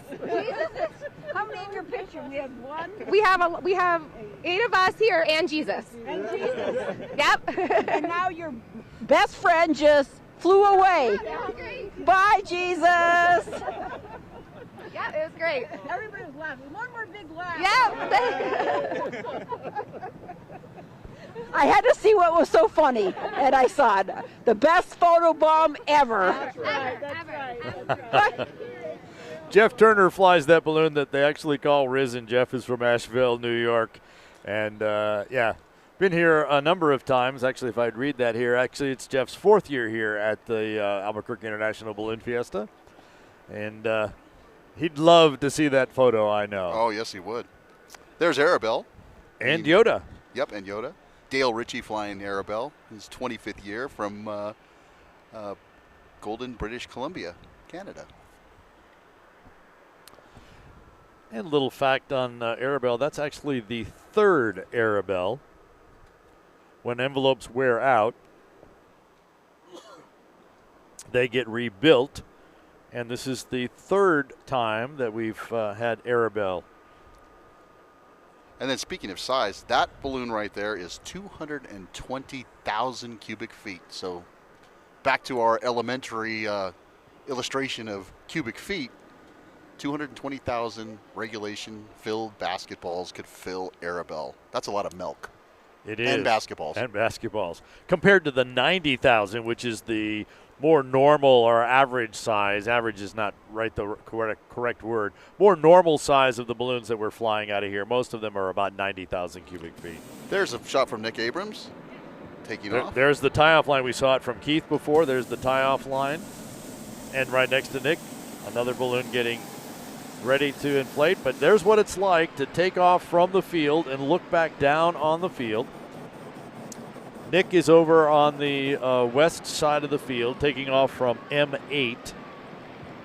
So M is about midway through the field. You're going to get a great shot of the tops of all these balloons standing up. The cool thing is when you see the pictures of the balloon standing, but then the second wave starting to streamer out or laid out, or like right there to the bottom. Well, there right. you go. Yep. Exactly. Yeah. In fact, look, there's and when you have some shapes in there, it even makes it more fun because it kind of looks like a half a clown or maybe half of a frog or whatever it may be. And you get them streamered, then you get them spread out, and then you get the ones. Speaking of half a frog, there's one to the bottom right down there. Yeah, just starting to show in the pictures. They tip a little bit. Yep, there he is. There's Caitlin over there on the left in her. Some great shots from Mark, our camera guy up there with Nick. It's a great shot. And it gives you an opportunity to see where, it's just coming perfectly into view here. We use something called a 3-row rule that you kind of follow the way of the balloons 3 rows in front of you so that we have this kind of staggered launch going on. There's the shot of Nick as he's already to the left, back behind He's actually right over the top of us. Oh, there he is. Right over the top of us, but we're getting him from the other. So now we see the balloons standing up, and then behind them there's some inflating. Farther up to the top of the picture, they are still cold inflated out there. Oh, there we are. There we are. There's us. That's the rooftop studio. That white backdrop is what you see, Balloon Fiesta Live behind us. We're sitting down right in front of it. All those colored tables are down in sponsor hospitality right in front of us. Thanks, Mark, for the picture. We appreciate that. Yeah. Let's go on down to Diane Kinderwater.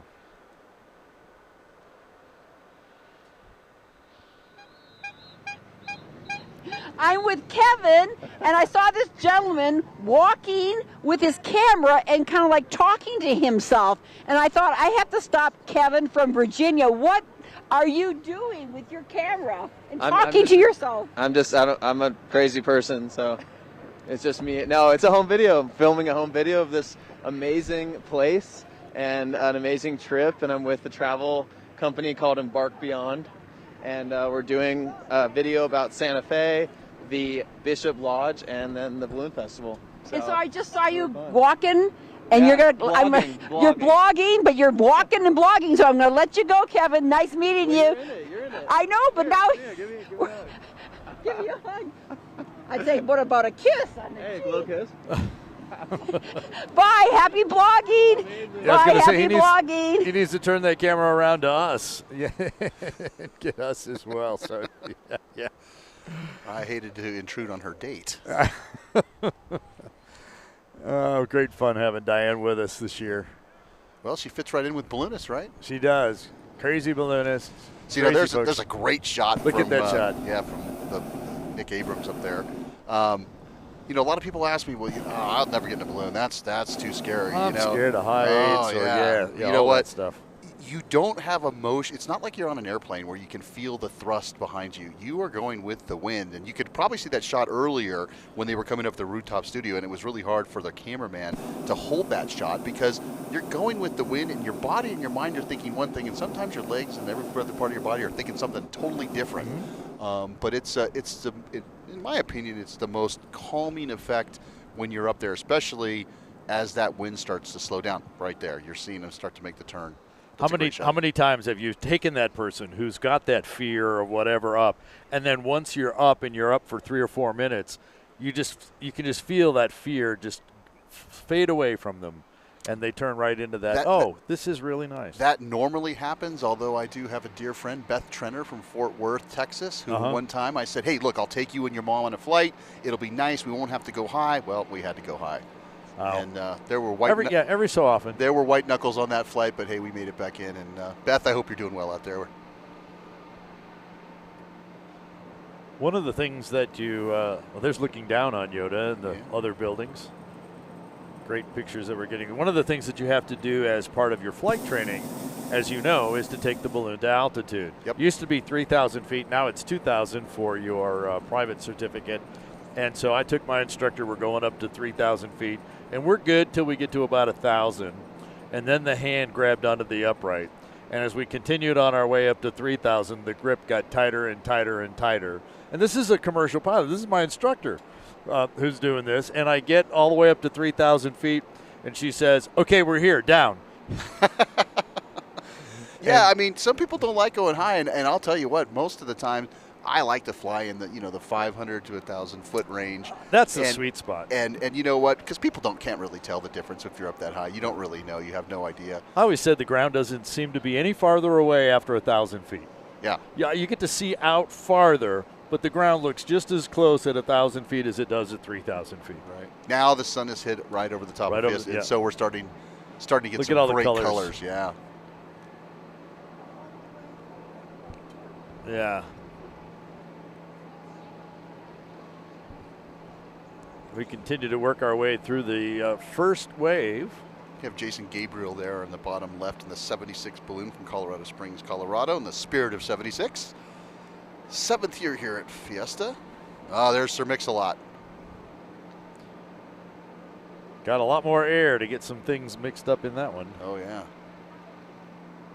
And you can definitely see from that perspective right there, Art, you see how the wind over the field is taking to the south, and all of those balloons that are up higher are going to the northwest. Going back the other way. At a nice, at a nice steady speed. Although I personally prefer, once you get up there, to get a little bit faster so you can get across the river. That's my my preference. But it's like driving a car and owning a car. You can see all these different colors out here. Everybody has a little bit different preference on how they fly and what they drive. I'm just kind of looking out our view straight out here. This just looks like a freeway of balloons going out. Look at that shot. Yeah, and kind of in the middle of it there, or on the edge of it. But yeah, we're just looking at look at how this just looks like a river. Right. Look, There's a shot. There's a there shot right there. There it is. Yeah. Yeah. Just kind of this river. There's a few folks kind of off on the sides of it, but just a nice steady stream of balloons heading out to Corrales and Rio Rancho. So, folks, here they come again to the northwest part of the Albuquerque metropolitan area. Another fabulous day to fly. Yes, it is. Mike Bertetto in Nerfer is the multi-red shades with the pennants that we talked about earlier. He's kind of going across the middle top of the screen that you see right now. Going to come right over the top of the studio at us. And what's amazing is the balloons that are right above them are heading northwest. Yes. And these guys are at a good clip. I would say probably 9 to 10 and 12 going south. But once they get up there, it looks like they're slowing down in the 5 to 7 range. Yeah. There's the wind meter. The wind meter, the anemometer right here on the corner. Oh, nice shot, guys. That is awesome. Yeah. The wind meter and the Colorado ride balloon. Our guys do such great work. I'm so pleased. What an awesome shot. Looking back, you see the whole field. You can see how we're almost to the middle on the first wave, and we're up to the last couple of rows on the at the far north end on the first wave up there. So as we said, we start at the south, we start at the middle, work our way through, and then we'll come through the field again. I think we're going to get another honker coming by. Yep. When pigs fly, Hamlet is about to fly over. And when he went over yesterday, not only was he screaming at us, he was blowing his big old horn, too. Yes. So we'll go to Diane in just a second. Yeah, here comes Doug's Doug. waving at us. But I don't hear a horn. No, he doesn't have the horn today. Oh, wait a minute. No. Doug Gant's been here a number of years. Used to live in Florida, Deland, Florida. He moved to Albuquerque about 5 or 6 years ago and has been flying here. So now that Doug is overhead, let's go down and check with Diane Kinderwater.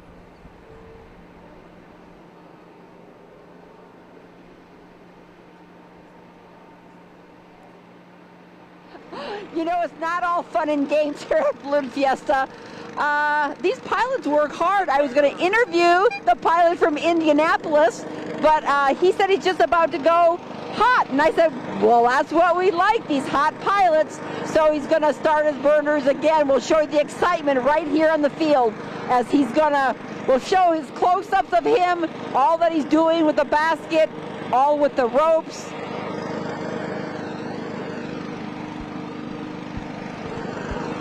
You're going hot? Yes, we're going hot right now. What's your name and the name of your balloon? Iris LaRose, and my name's Mike Gallant. Thanks, Mike. We're going to show you working, okay? Okay. Oh, he's doing something with his burner. Eddie's going to go take a close-up and show you the excitement down here on the field. Oh, I guess he's lighting it. Uh-oh, he's trying to light it. I think he did light it. He's got his gloves on. There they go.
So what we were watching there after he got the balloon stood up, got it hot, he started pulling on that rope. We've talked numerous times about how there is a parachute or a vent top that is typically held in with Velcro while you're laying on the side.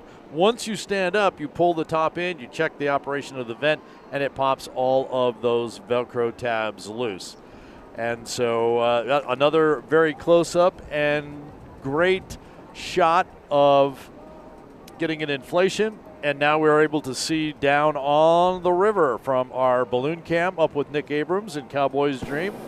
Mark doing the camera work. And that right there is the old Seven Bars Airport, I believe. That's the old, I think that's Cottonwood Mall, if I'm not mistaken. Can I not tell? Yeah, to the right. Yeah. Yep. That's where the airport we were speaking about earlier was. Yep, you're Used right. to be. Yep. So, and, you know, a lot of. Yeah, imagine that being an airport. Yeah. But now look how much not only is the mall there, but it's built up all around it. Yeah. People a lot of times ask, well, you put the Velcro in and then you rip it out and you pull it out. Well, what holds that top in? Well, it's the pressure of the hot air in there that gives you the lift to actually fly a balloon. Now that he has the balloon stood up, Diane has an opportunity to actually talk with him. We didn't want to bother him while he's at that critical stage of inflation. So, Diane, continue. Where to walk? Lori, what's your face? I'm here with Lori and her family. They were spectators, and the balloon was kind of jostling around a little bit. And the beauty of Balloon Fiesta is you can have a hands-on experience, a literal hands-on experience, because the balloon needed extra hands. They didn't have enough crew. And Lori, I was saying this is a hands-on experience, right? I'm sorry? This is a hands-on experience. It is. What happened here? Well, we have a lot of experience with this, but yeah, it's kind of windy today, so they needed some extra help holding on to it to keep it down until it's ready to launch, so we get the go-ahead. So you were just standing here watching the balloons, and we said, come on, get your hands on this balloon, and you and your family, who do you have with you? I have my son Hayden and my husband Zach. Where else? Where else can you do this? Where else can you do this?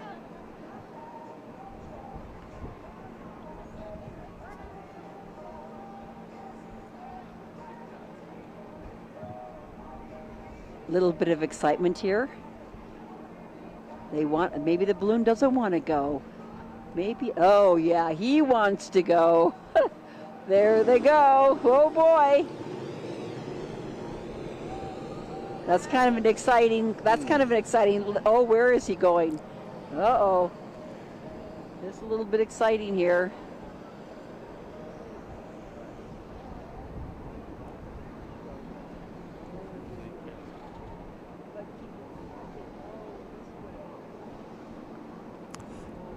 There's the balloon that they just launched off that Diane was in front of right there. Kind of rocking and roll a little bit there. So what was happening there, that rope was tied off, that strap was tied off to the truck, and that looked to me like one of those three-ring circus, what we call them. That's the connection there. It's kind of like three rings that kind of overlap with a pin, and sometimes you get a little pressure on there and it's hard to get that pin out. And so a little bit of that, and then while you're working on that, you need a little more heat. There's a great shot of the little cloud hopper. Yeah. And right by it is the Roadrunner Coyote balloon. We saw the Coyote side. There's the hopper.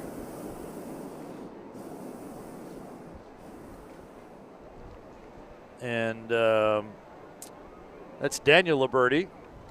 Kind of just sitting in a little swing there. And then the white right below it. Now we see the other side of the balloon. We saw the Coyote before.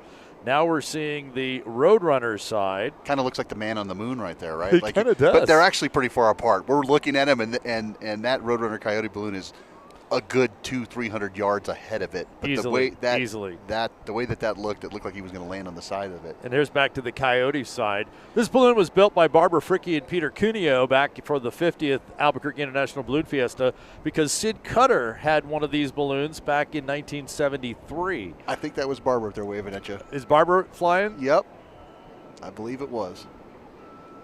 And so right over the top of us this morning, I've had the opportunity to fly that balloon. I'm jealous. Yeah, good. I'm jealous. Well, good. You've flown balloons that I haven't had a chance to fly. Finishing up that story, Barbara decided that we needed to do something to kind of remember and just kind of relive that. So they did it. They found a lot of pictures and drawings. They did a lot of research to be able to basically recreate that balloon. Kind of the only thing missing are the big words that were around the bottom that said Coyote Roadrunner Albuquerque Balloon Festival. And now they didn't put that on there, but they recreated. They got the actual N number, registration number. They got it recreated, and so it's a great balloon to fly and a great story behind it. What a great shot from Nick and our cameraman Mark up there looking back at the field with the sun kind of shining down. And there's Master Yoda. We saw him earlier. He was tracking south. It looked like along the power lines down there, headed towards Vista del Norte. Got to altitude, and now he's going to join all of his friends out there on the west side of Albuquerque. And there's our moonscape balloon. I think it's so cool that they put the American flag right where we were talking about people learning things. My friend said, we had no idea that there's it's just coming around the side. Yeah. At one of the moon landing sites. And as we saw yesterday, there's the turning vent open. So he spins it, doing a great job of showing off the entire moon for us. Wouldn't it be nice to see the moon that way all the time? We just got mooned. We did. From Brazil, Lima Yokoi flying the lunar balloon for us and doing a great job. We've gotten two great shots. There's Arabelle. Oh, look, she's got her head up. Yeah. Head up and udders down. Oh, jeez. And Princess Nellie, I see in the background, and the big hug, and I see Tall Steve, the cheetahs back there. One of the fox balloons. Is that Freddie the Fox? Is that one Freddie? Freddie? I think that one is Freddie. I have to spend a little more time figuring out the differences between Oh, I'm Freddie. sorry. That's Hunter the Fox. I was going to say. Hunter's the cartoon, and Freddie's the more mean-looking one. Okay, there you go. There's is. Freddie Okay. right there, next to Tall Steve. There it is. Yeah, I needed to spend a little more time on that, so I had those in my brain because they're that same kind of orange, but they are definitely different face expressions. Wes the Wolf is pulling out. I don't know if they have a problem with him down there or they just don't feel like today's the day. There's Nick.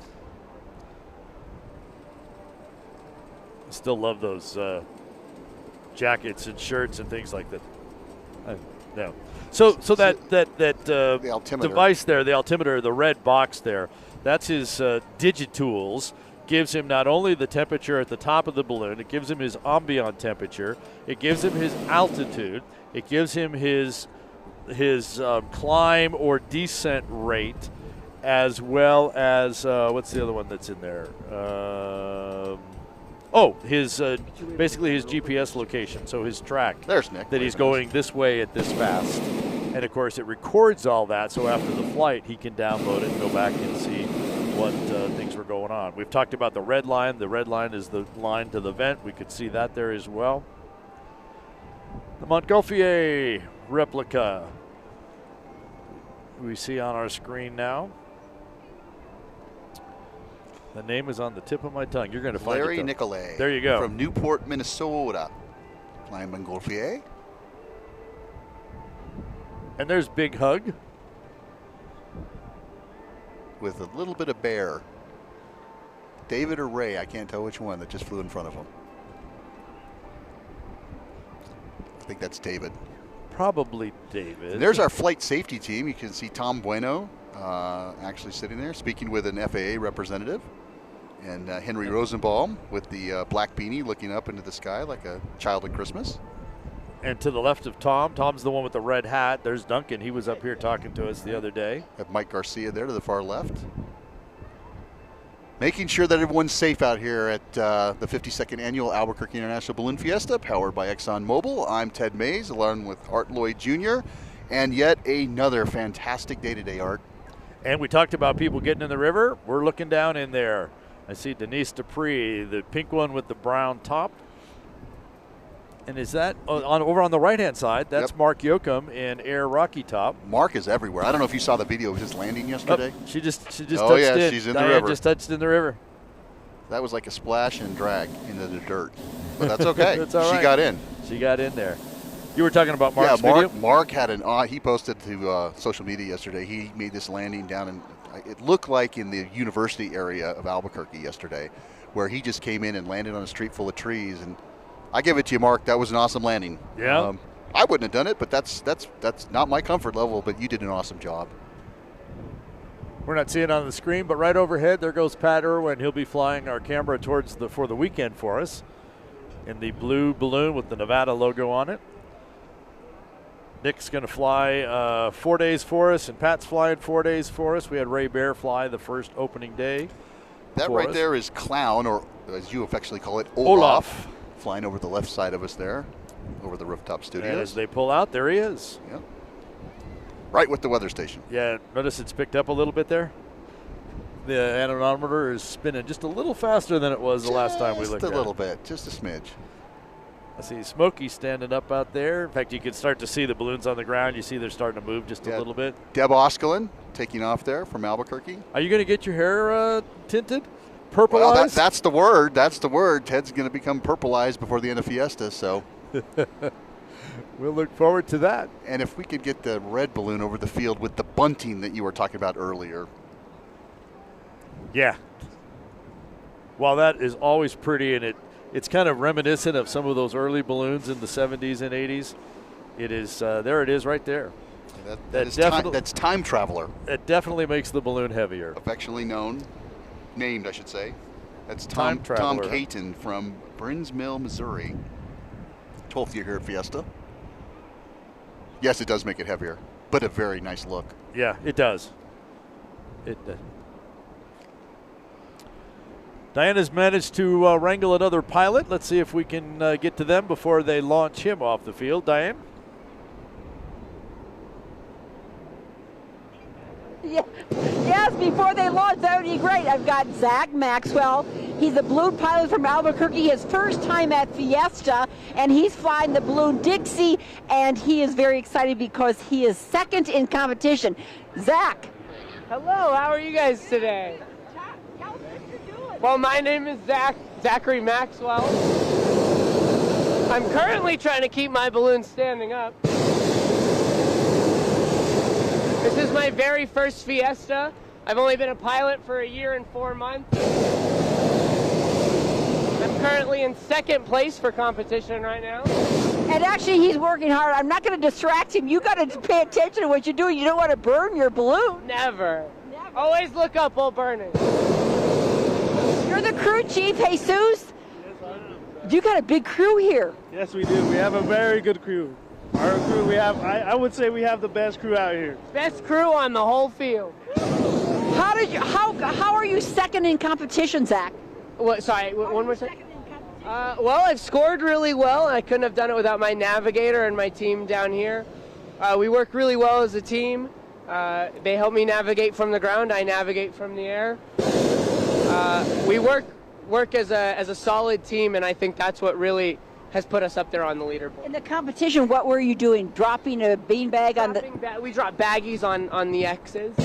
So we take off from about a mile away from the field, navigate ourselves to the field, and then we come down to about the surface or just above, and we drop the baggie on the center of the X. Or yesterday was we had to drop it on the boat or the truck. So what's your secret of doing so well your first year out here, Zach? Well, I think my secret is my number one rule, which is have fun. I'm here to have fun and just to fly. So, congratulations to you and your crew. Thank you, Jesus. Thank you. Nice job. Yeah, Zach Maxwell flying one up from right here in Albuquerque. Yeah, and the Gordon Bennett, he was number one.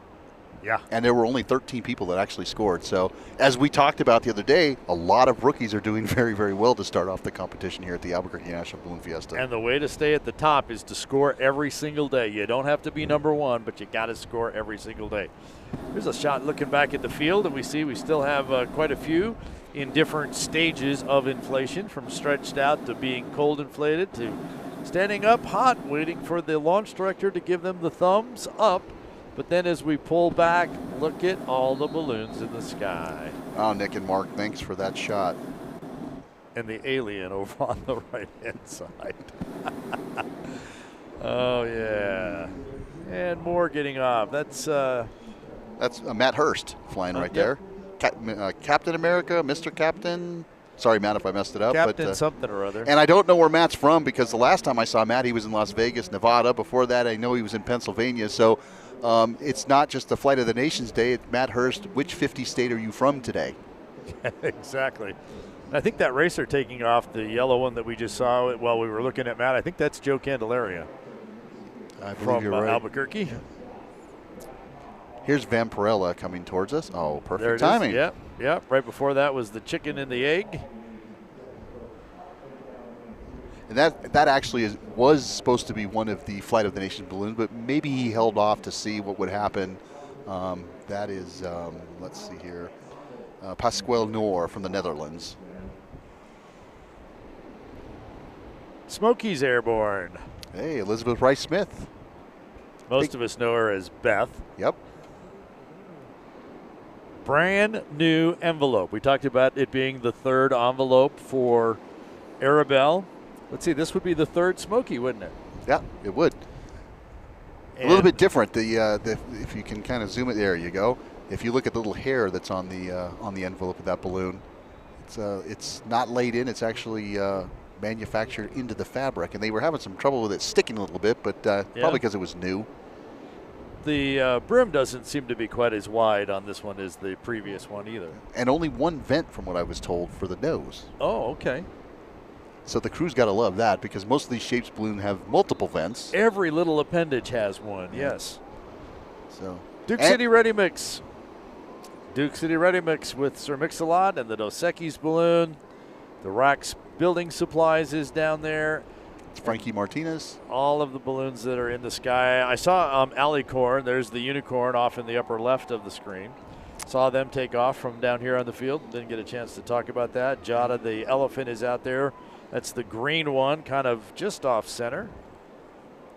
And again, a nice smooth. I mean, if you could take a look to the left, and our guys up here on the deck can get to the west side, right in front of the 75-foot pylon right there. Everyone's just taking a nice little cruise out to the Rio Rancho Corrales area. Yeah, that actually is kind of that shot looking out that way. Because now that I've turned and looked. Yep, I see Alicorn. Yep. Yeah, I see Ali in there and Jada. And let's send it down to Diane before her pilot leaves us. Diane? Ready? Yes. Okay. I was with Grandma's Legacy and Deanna, but she's taking off.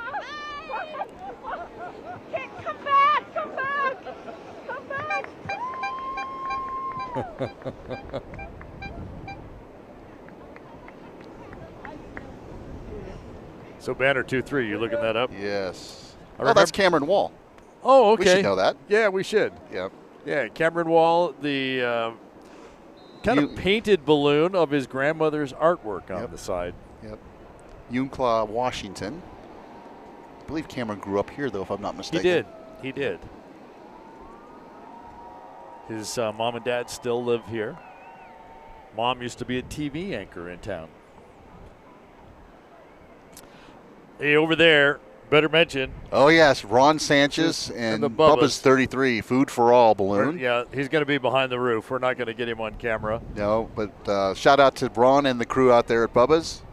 I know they work real hard. On the screen, there's Meow Wolf. Yes. I texted Rick Kerber, who we talked to yesterday, who yesterday was his wife's birthday. How much trouble's he in? He must be in a lot because he didn't respond. He must be in a lot of trouble.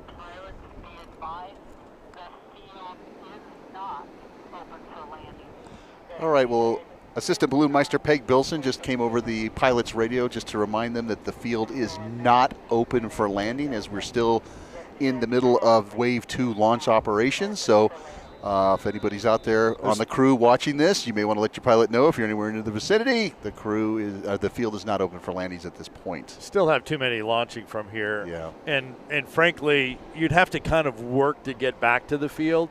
You can look out to the east, and there's a number of balloons there. They could get here, but better to just take, as 99% of our pilots have, take the flight out to the northwest. Go find the nice landing spaces out that There's direction. a great shot again from Nick and Mark. Oh, yeah. Look at that. All right, since we failed Diane last time, we're going to get out there before her next pilot takes off. So, Diane, who do you have for us?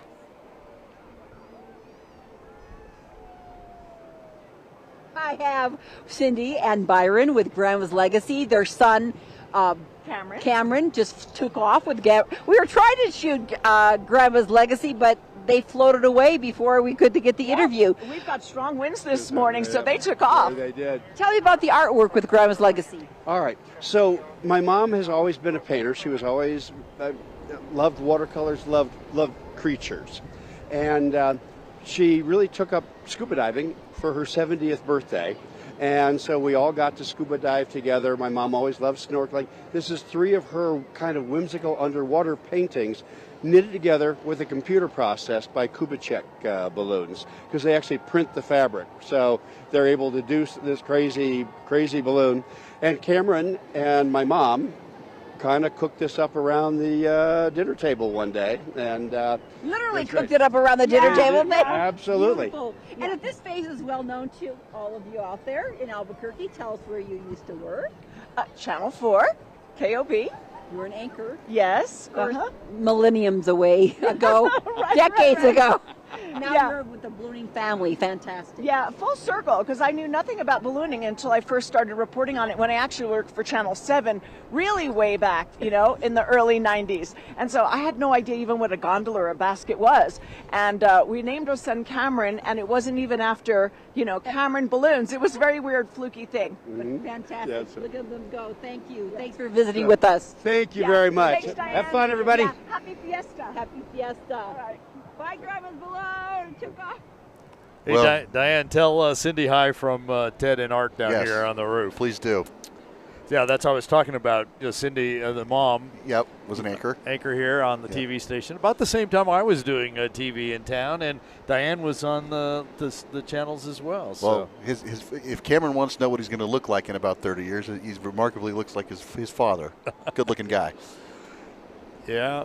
Cameron was one of those that got involved in ballooning at a very early age. And went to the camps, I believe, right? Went to the camps, got involved with, got his commercial ticket, and started doing some paid rides and lots of other things. So, yeah.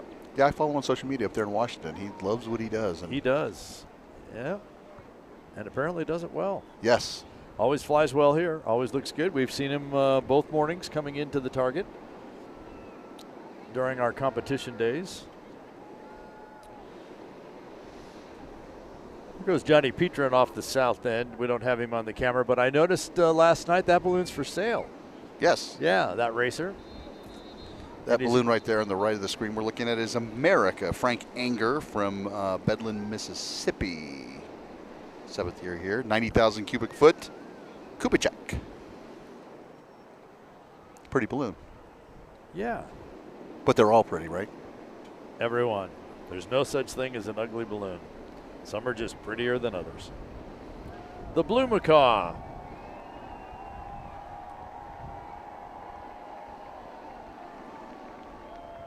It's a big cheer. I think it's for Sir Mix-a-Lot. Yes. Yeah, that we were looking at a few moments ago. Sir Mix-a-Lot, now airborne. A lot of people down there. And there he goes. It's a great shot. It is a great shot. Just going right over the top.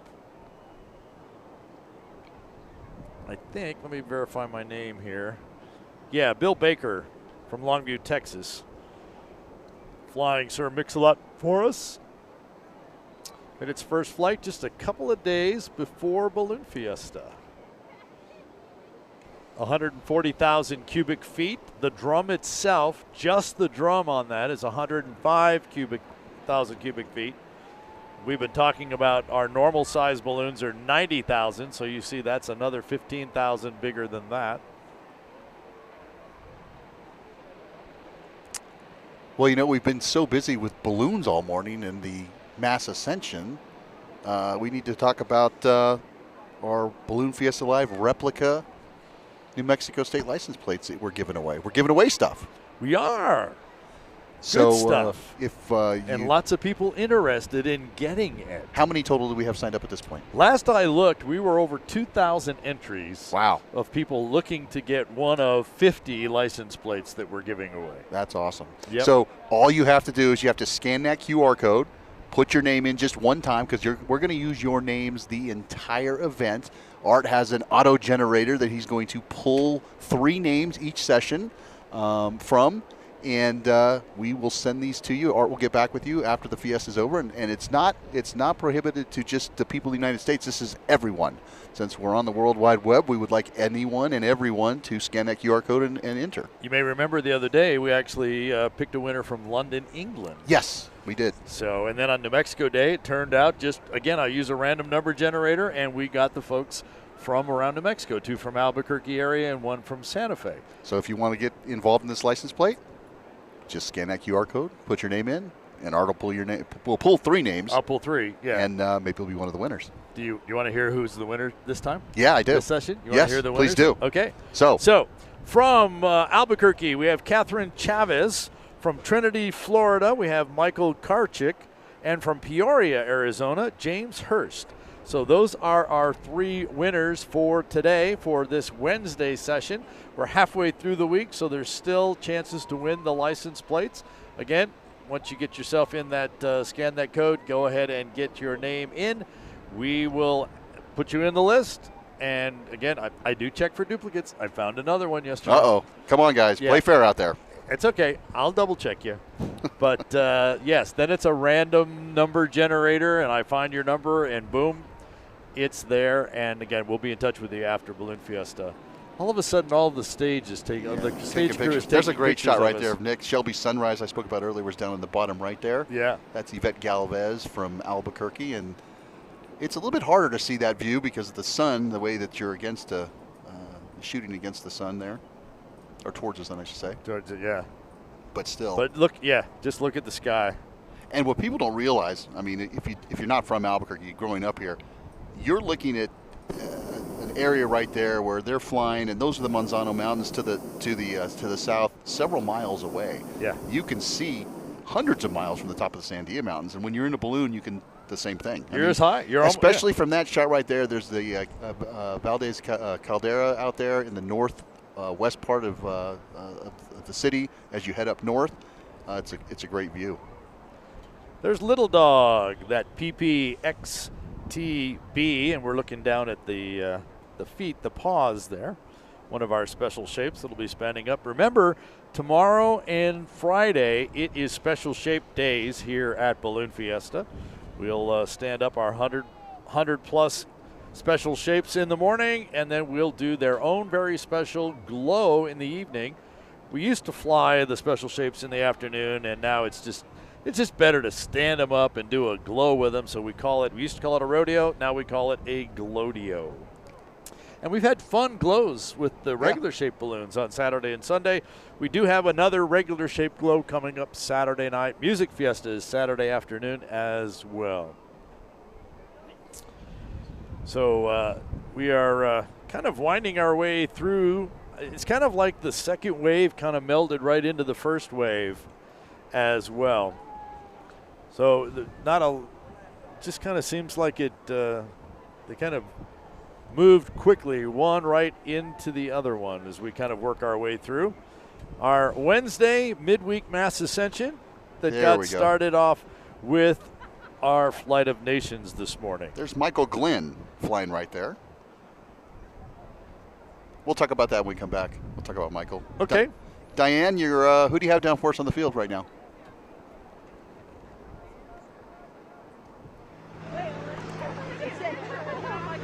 Okay, I'm with Diana Wiley. It is wild out here, but her name is Wiley with Wiley Coyote. And you attracted me because of all your tutus. Yeah, so this is our 23rd Balloon Fiesta, and it's our last, so we're retiring, so we have a lot of crew out here, and we're celebrating, so. Do you dress in something different every day? No. But on the Maes Ascensions, we're wearing tutus. But you left your boa. I wore my boa on the first day. And you said you've been doing this for how many years? This is our 23rd Fiesta. And your balloon is? A Wile E. Coyote. Yeah. And your crew, where are they all from? They're from all over. I mean, all over the United States. We have a lot from Austin area, a lot from here in Albuquerque, some from Seattle, some from California. And I know you have to get to work, so thank you, Diana Wiley from the Wile E. Coyote. Go get to work. Go your crewing with your tutus. Thanks, Diane. I was speaking earlier about that balloon that we saw fly over with a bench. It looks like a normal cloud hopper, but it's flown by Michael Glenn. Michael was involved in an accident when he was younger, and he is the only paraplegic hot air balloon pilot that I'm aware of in the United States. And Michael he was a pilot before he had his accident, and he's been flying ever since. Great fun guy to fly with, have a lot of fun with him. He puts on some rallies in the West Texas area, but it's awesome that he continues this sport. There he is right there, floating to the south. Great shot, guys. And just a great fun guy. He is. And after, a tragedy like that, some people just pack it in, but not Michael. No way. And he always has a grin on his face, a smile. Oh, he does. Love it. He does. I got a chance. I haven't seen Michael out here other than in his balloon. I had a chance to chat with his dad over the other Monday. We were at some event here. There's a couple Rainbow Rider balloons that have landed, and bucket list checked. Person, folks, looks like it's down in that Arroyo, out just north of Corrales, is what I would say. I'm guessing.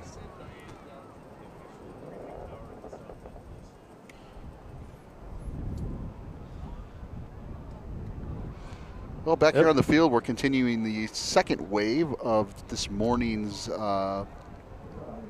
Maes Ascension, Flight of Nations, here at the 52nd Annual Albuquerque International Balloon Fiesta.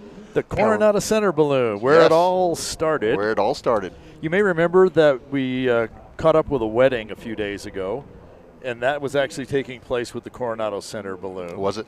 And I just happened to run into some people that were working with that actually work at Coronado Center, and they have got the cutest little guy, Josiah, that wants to be a balloon pilot. He's probably about 5 or 6, but a great guy. He did come up and get a picture on the set earlier, but wanted to give a shout out to them. And of course, Coronado Center, as we said, is where it's all started. For the 50th birthday of KOB Radio, Sid Cutter and Tom Rutherford got together. Tom was working at the radio station. Sid had probably the only balloon, or one of the first balloons in town at the time. And they said, Sid, can you bring some balloons over for our party? And he said, yeah, I could probably get some. And then he got talking about what's the largest gathering, and it was 19, I think, somewhere. So Sid went after 21 balloons.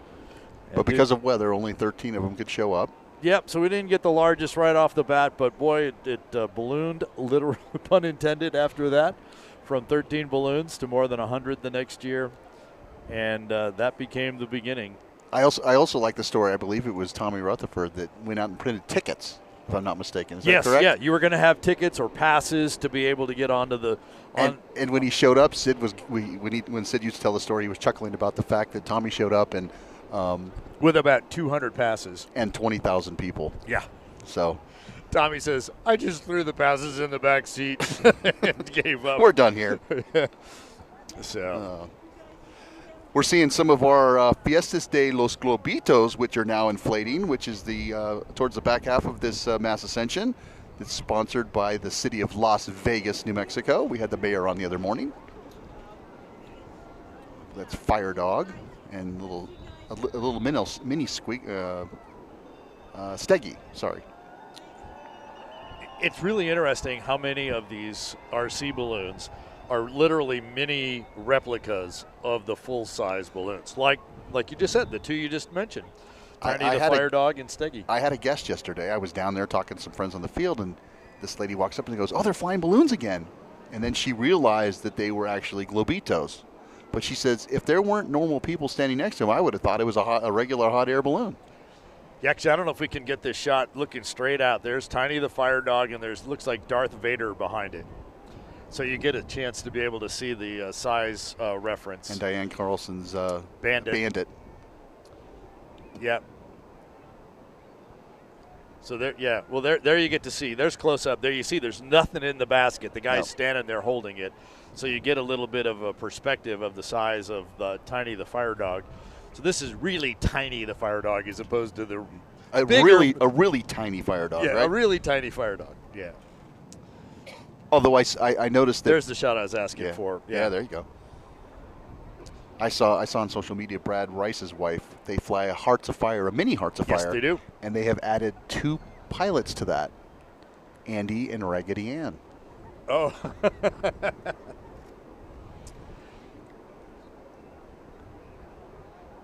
Look at all the people around those little Globitos.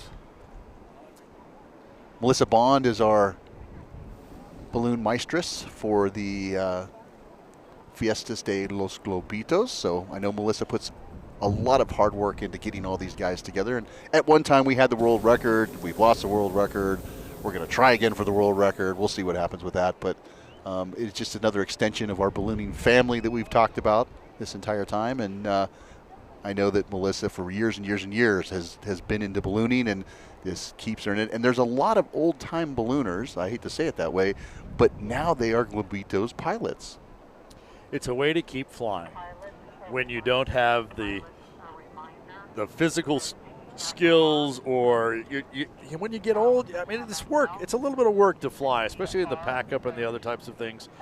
And so it's really nice to be able to go down to the smaller balloons. While they're a little more susceptible to the wind, it's certainly something you can do by yourself or with very limited folks. Of course, it's always fun to do it with lots of folks. It's just another way to stay involved in ballooning, and it's a way to get younger kids involved as well.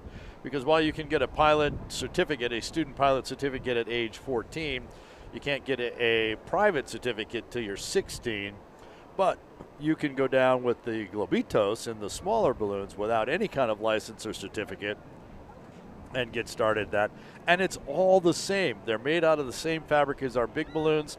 They still have burners. Instead of reaching up and firing the blast valve, you push a remote control lever that fires the blast valve. You still have it tethered. You still have a vent at the top.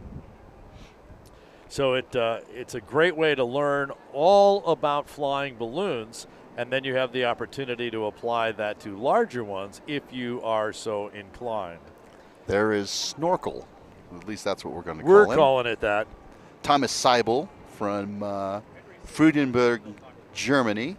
22nd year here. It's a Kubitschek, and this is listed as 2,600 meters.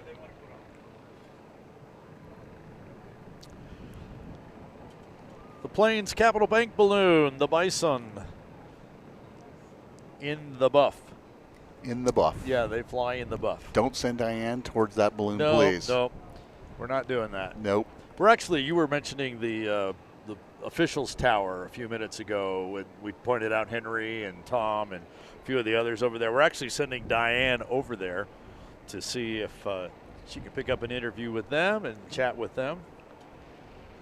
Yeah, we just heard Assistant Balloon Meister Peg Bilson reminding the pilots that the TFR, which is the temporary flight restriction that is granted through the FAA, is 4 nautical miles from the center of the field, but only extends to 8,000 feet MSL, which is 8,000 feet above sea level. Well, we're already at 5,600 feet here at the field above sea level. So that's only, what was that? They're 2,900 feet above the field. Yep. So they just reminded, because I'm looking around and I'm seeing some racers. I don't think they're that high, but they just wanted to keep everyone in check and make sure that there's no issues going on, because we still do have inbound and outbound traffic to Albuquerque International Airport, and we want to make sure that everybody's safe out there. So.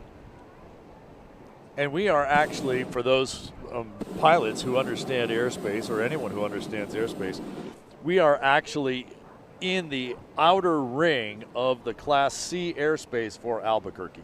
We're right on the edge of it, and the airspace has kind of got 2 levels to it.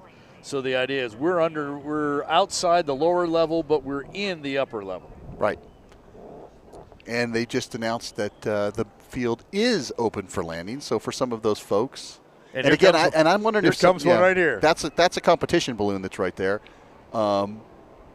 I believe that, as we spoke yesterday, there is probably some sort of competition that the competition guys were able to do off-field today.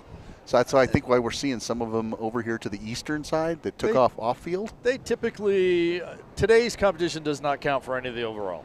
But what they typically do is they typically put up a target somewhere just a little bit south of here and let them throw about markers on it. I don't even know what you might win if you were to place in today's competition. But definitely it's just kind of one of those fun ones. And like I said, it does not apply to the overall.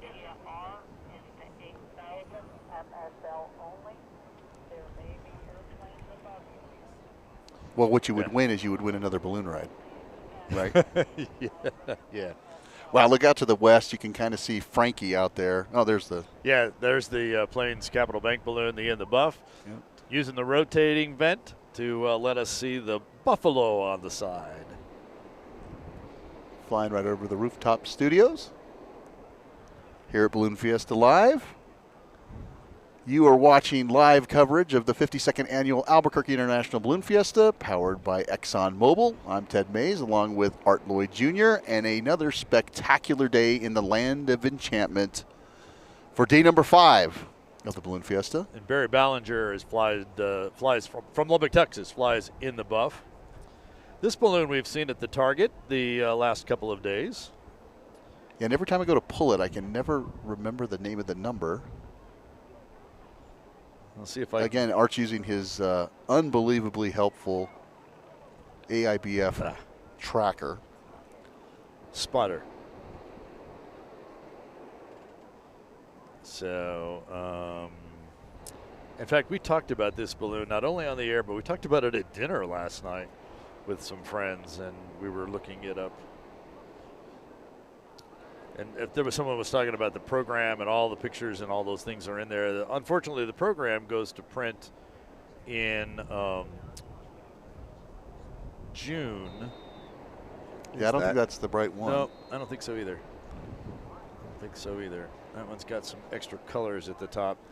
But the other thing is application for a pilot to fly at Balloon Fiesta actually opens up in March and closes in May.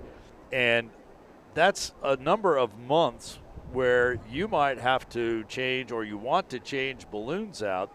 And sometimes we don't, I don't sometimes get all the pieces of the new balloon that has been added or changed out as people buy and sell balloons, have new ones built, all of that kind of stuff. So there's still some gaps in my spotter app here as to check which that out, ones are Art. There's Sir Mix-a-Lot flying over the river.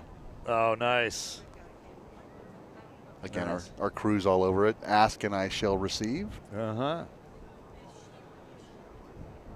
Yeah, I'm not. We're going to have to go. I know I've got pictures of that. I'll get the banner number and we'll figure it out.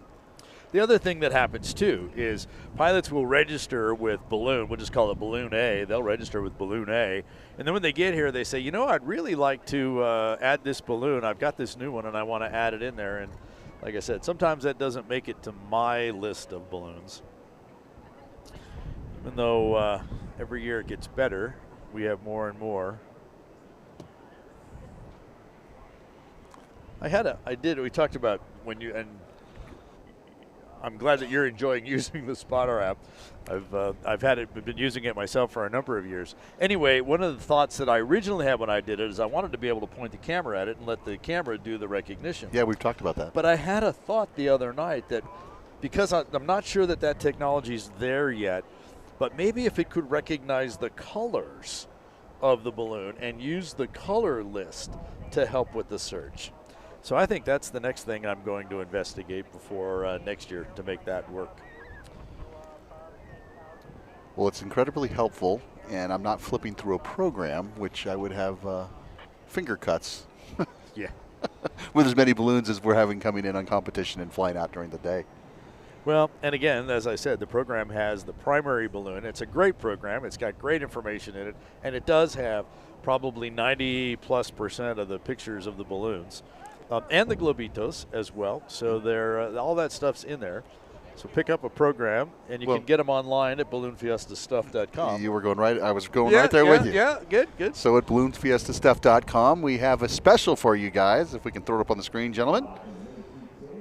Balloonfiestastuff.com is the website that is our online store.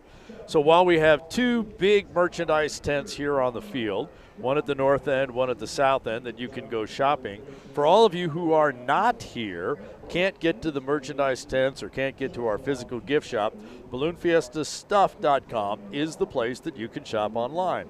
And hoodies and shirts and jackets and T-shirts and license plates and license plate frames. They don't have the Balloon Fiesta Live license plate, but they do have other Balloon Fiesta license plates. All kinds of stuff there. You can get to balloonfiestastuff.com by scanning the QR code you see on the screen right now. It will take you there, and you will be able to get 10% off any of the sportswear, any of the clothing that you may throw in your cart. So put everything in the cart, then when you get to checkout, you'll be able to save 10% by using the discount code Fiesta24. I can get hats, T-shirts, sweatshirts, jackets, all that good stuff. Socks? Can I get socks? It's apparel, right? Yes, we have socks too. All right. Now, here's a little behind-the-scenes secret. Uh-oh. A couple people said they tried to use that code and it didn't really work for them. So I did a little investigation, since that's one of my other tasks is to run the back end of the store, and we forgot to put the T-shirts into the category that code works on. Ah. So if you tried to buy a T-shirt, tried to use that code a couple of days ago, it probably didn't work. But it works now. So I've adjusted there. If you checked it out and you thought, no, it's not quite the stuff I wanted, go back now and check it out. There's a lot more clothing that is now eligible. It should have been eligible. Sorry about that. It should have been. It is now. Go check it out, balloonfiestastuff.com. Discount code Fiesta24, one-time use only. For your sportswear, and the code expires on October 15th, so don't wait. Yeah, I'll have to head over to the tent today. I've been there over there early. I have a lot of pen people, so I was out there earlier, and then got to go back and get maybe a long sleeve sweatshirt. It's a little cool today. And you said you were at Pin Trading Day, which was on Saturday. On Sunday at 11. Yeah, Sunday, and then we're going to have it again on Saturday. Correct. I was going through some of our official photographer photos, and I have some great photos of you talking with the Belgians. Oh, right. Yeah, Awesome. Yeah. Kenny Blankart and some of the others over there. I have some great pictures of you participating in Pin Trading Day. And again, that happens this coming Saturday at 11 o'clock here on the field. For those of you in the area, stop by. I'll be back over there, so if people want to trade locally, I will be there, and I have some cool stuff I haven't even broken out yet. Ooh. So there you go.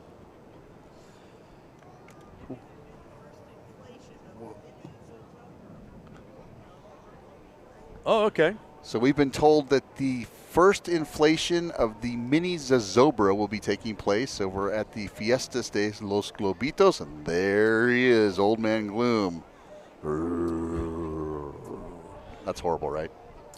And they have a recording of that. My wife heard it on the. She heard it on the feed the other day. They had it up pretty loud, and every time they were inflating the full-size one, they were playing the full-size version of the sounds out there. So, and if anybody's been to the burning of Zozobra, that's what they typically do.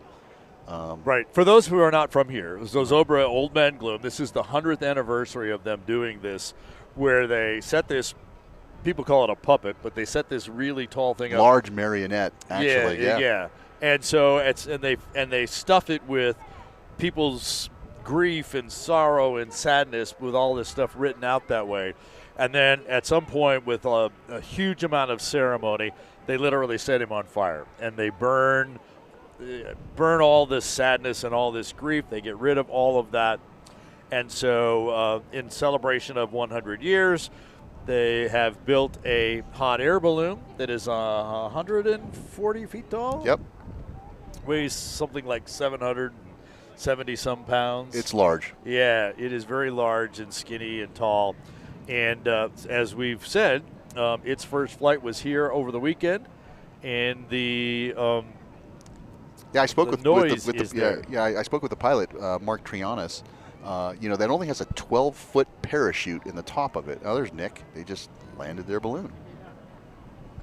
Right out there on the West Mesa? Yep. With the Chamisa, I don't see any Choya. That's good. Yep. But back to Mark, I was talking to him about the inflating that balloon, and I've done several shapes in the past before, and they're very cumbersome, and it takes a tremendous amount of fuel. You would usually go through a 10-gallon tank. And I asked him, I said, normally it felt like, for me when I was inflating these balloons, it felt like you're trying to inflate a wet sock. And he says, well, the best way I could describe it, he sat there and he took a drink of his beverage and said, I would have to say it was a cinder block. Yeah. So, being so narrow, so heavy, there just isn't that surface lift at the top to be able to really lift it off. Right. And he said when they came into land, there is a rip panel. I think he said a 15-foot rip panel, if I'm not mistaken, that actually lets the air out of the chest area, but the rest of the balloon on top stays inflated. So he says, even if I pull the crown line and I pull the 12-foot parachute out, we'll be here for about an hour to let all the air out of the thing. Right. Yeah. That head is almost like an appendage on top of the balloon. There's Bill Broker. The City of Plano balloon, excellence, with the nice Plano logo right there in the top. And I believe every Fiesta on the last day, Bill dresses up as Waldo. So he has a small balloon, probably couldn't even really fly it here in Albuquerque being a mile high, that is the red and white that goes with Waldo. And yes, he likes to dress up as Waldo. And of course, that lets the announcers in us to go, where's Waldo? Where is Waldo? Well, he's right over there in that balloon. And if I'm not mistaken, that balloon has some clear panels at the top of it so you can actually see. There's a couple ones. There's four around. Yeah. Yeah. So. Well, we understand that Diane is going to head down to the Fiesta de los Globitos, so we'll have some interviews down there in a second. In the meantime, we'll continue to watch the final stages of our Flight of Nations and Maes Ascension from the Albuquerque International Balloon Fiesta, powered by ExxonMobil. I'm Ted Maes, along with Art Lloyd Jr. Another tremendous day in the land of enchantment. I don't think it gets any better than this, Art. No, it just keeps getting the same. It's just, what a great day. Great flight, a lot of balloons still heading out there, a lot in the sky out to the northwest. As we just saw, Nick is with our balloon camera, has made a nice landing. And so now the job of packing the balloon up, putting it back in the truck and the trailer, bringing it back, getting it refueled, full of propane, so that we're ready to do this again tomorrow. The difference tomorrow is we're going to add a whole lot of special shapes to this. Yes, we are. We see a tiny dog in the middle of the field, but we will have all sorts of animals and appendages or whatnot tomorrow morning at the special shapes. Maes And Ascension. so the Kubitschek balloon coming in, crew right there. Nice grab from behind, which is what you want to do. You don't want to be in front of it. We've talked about that a few times. Grab it from the side, grab it from behind, put your weight on. And listen to the pilot. Yep. That's most important. If for some reason the balloon were to go back up and your feet leave the ground, it's time to let go. I even went as far as letting my crew know if their arms are above their head or their shoulders, and don't go off the ground, because I don't need to take any extra passengers with me. There you go. Yeah. So you lift the fabric and you kind of push it in on itself. Kind of milk the air out the other side. There you go. There's a little globito.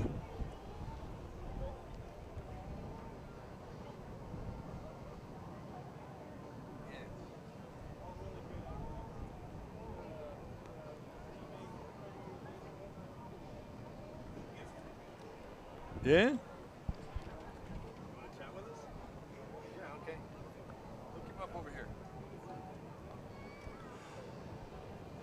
We're waiting for Diane Kinderwater to make her way out to the Fiesta de los Globitos, and we can check out the mini Zozobra, along with all the other little Globitos that are out on the field, as we finish off the Maes Ascension stage of the Flight of Nations and the Wednesday Maes Ascension here at Balloon Fiesta Park.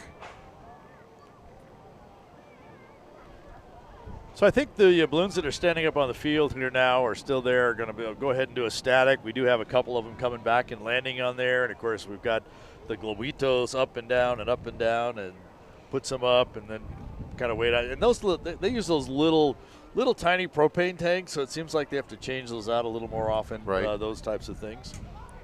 So we're going to kind of watch, just kind of enjoy that. Look at the line of people out there by Little Dog. Yeah, the big Little Dog as well. And one of the special shapes that will be here on the rest of the weekend, we've already talked about the fact that we do have special shapes on tap for the next 2 days. And just a minute, we're going to talk with a pilot of one of those that we'll see over this weekend as well. All right. Hey, there's your boss. Hey. We're getting all kinds of visitors. We're getting all kinds of visitors up here, yeah. Yes. Let's anybody up here as well. Say that again, Steve, please. All right, here. So joining us up here on the rooftop studio is Greg Ashton, the pilot of Monty, the Black Sheep. Good morning, Greg. Good to see you again. Good morning, guys. Morning, Greg. Great to see you. So you just got in town. You're going to be here for the weekend in the Glodio days and Rodeo days the next 2 days, huh? We are. We got here last night about 10, and we came out and we're spectating this morning. It's kind of fun, just looking around, watching everybody fly over. And so, tomorrow the show starts. So, and we've got a gift for Ted. Oh, all right. Glenn has 3 of these, but I think so talk about the Little Monty. Little Monties are our trademark mascot, and we've had them since we got Monty, and we've had 1,000 of them, and we're down to about 75 left. But they're just cute. Little kids love them. Dogs love them too. So, and cats. Glenn has cats that loves it. What made you make a Little Monty to go with the Big Monty, the Black Sheep? And pull the microphone up just a little closer. I don't know what prompted this. I believe it was my wife, Angela. She wanted some kind of a signature thing to go with the balloon, because Monty's very unique and makes people happy. And so, so do the Stuffies. So we got them just before COVID. They were on the ship when COVID hit, and so it took a little while to get them after that. But they're a lot of fun. We're going to do a reorder one of these days. They were made in another country.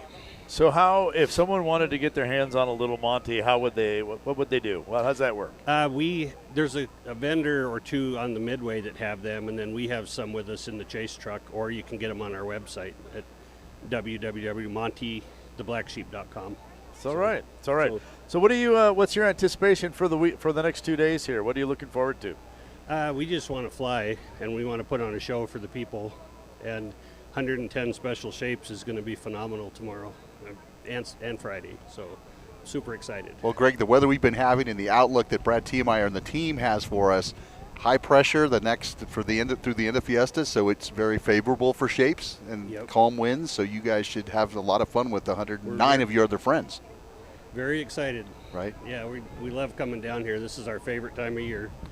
Next year we're going to try to fly the whole event, but this year we're just at special shapes again because we both have jobs. That dirty word. Yeah, that gets in the way of good ballooning fun sometimes here. It sure does. What's it like to have to work with a special shape or to get to work with a special shape, both from the setting it up and taking it down to the flying of it? How does that compare to flying a regular shape?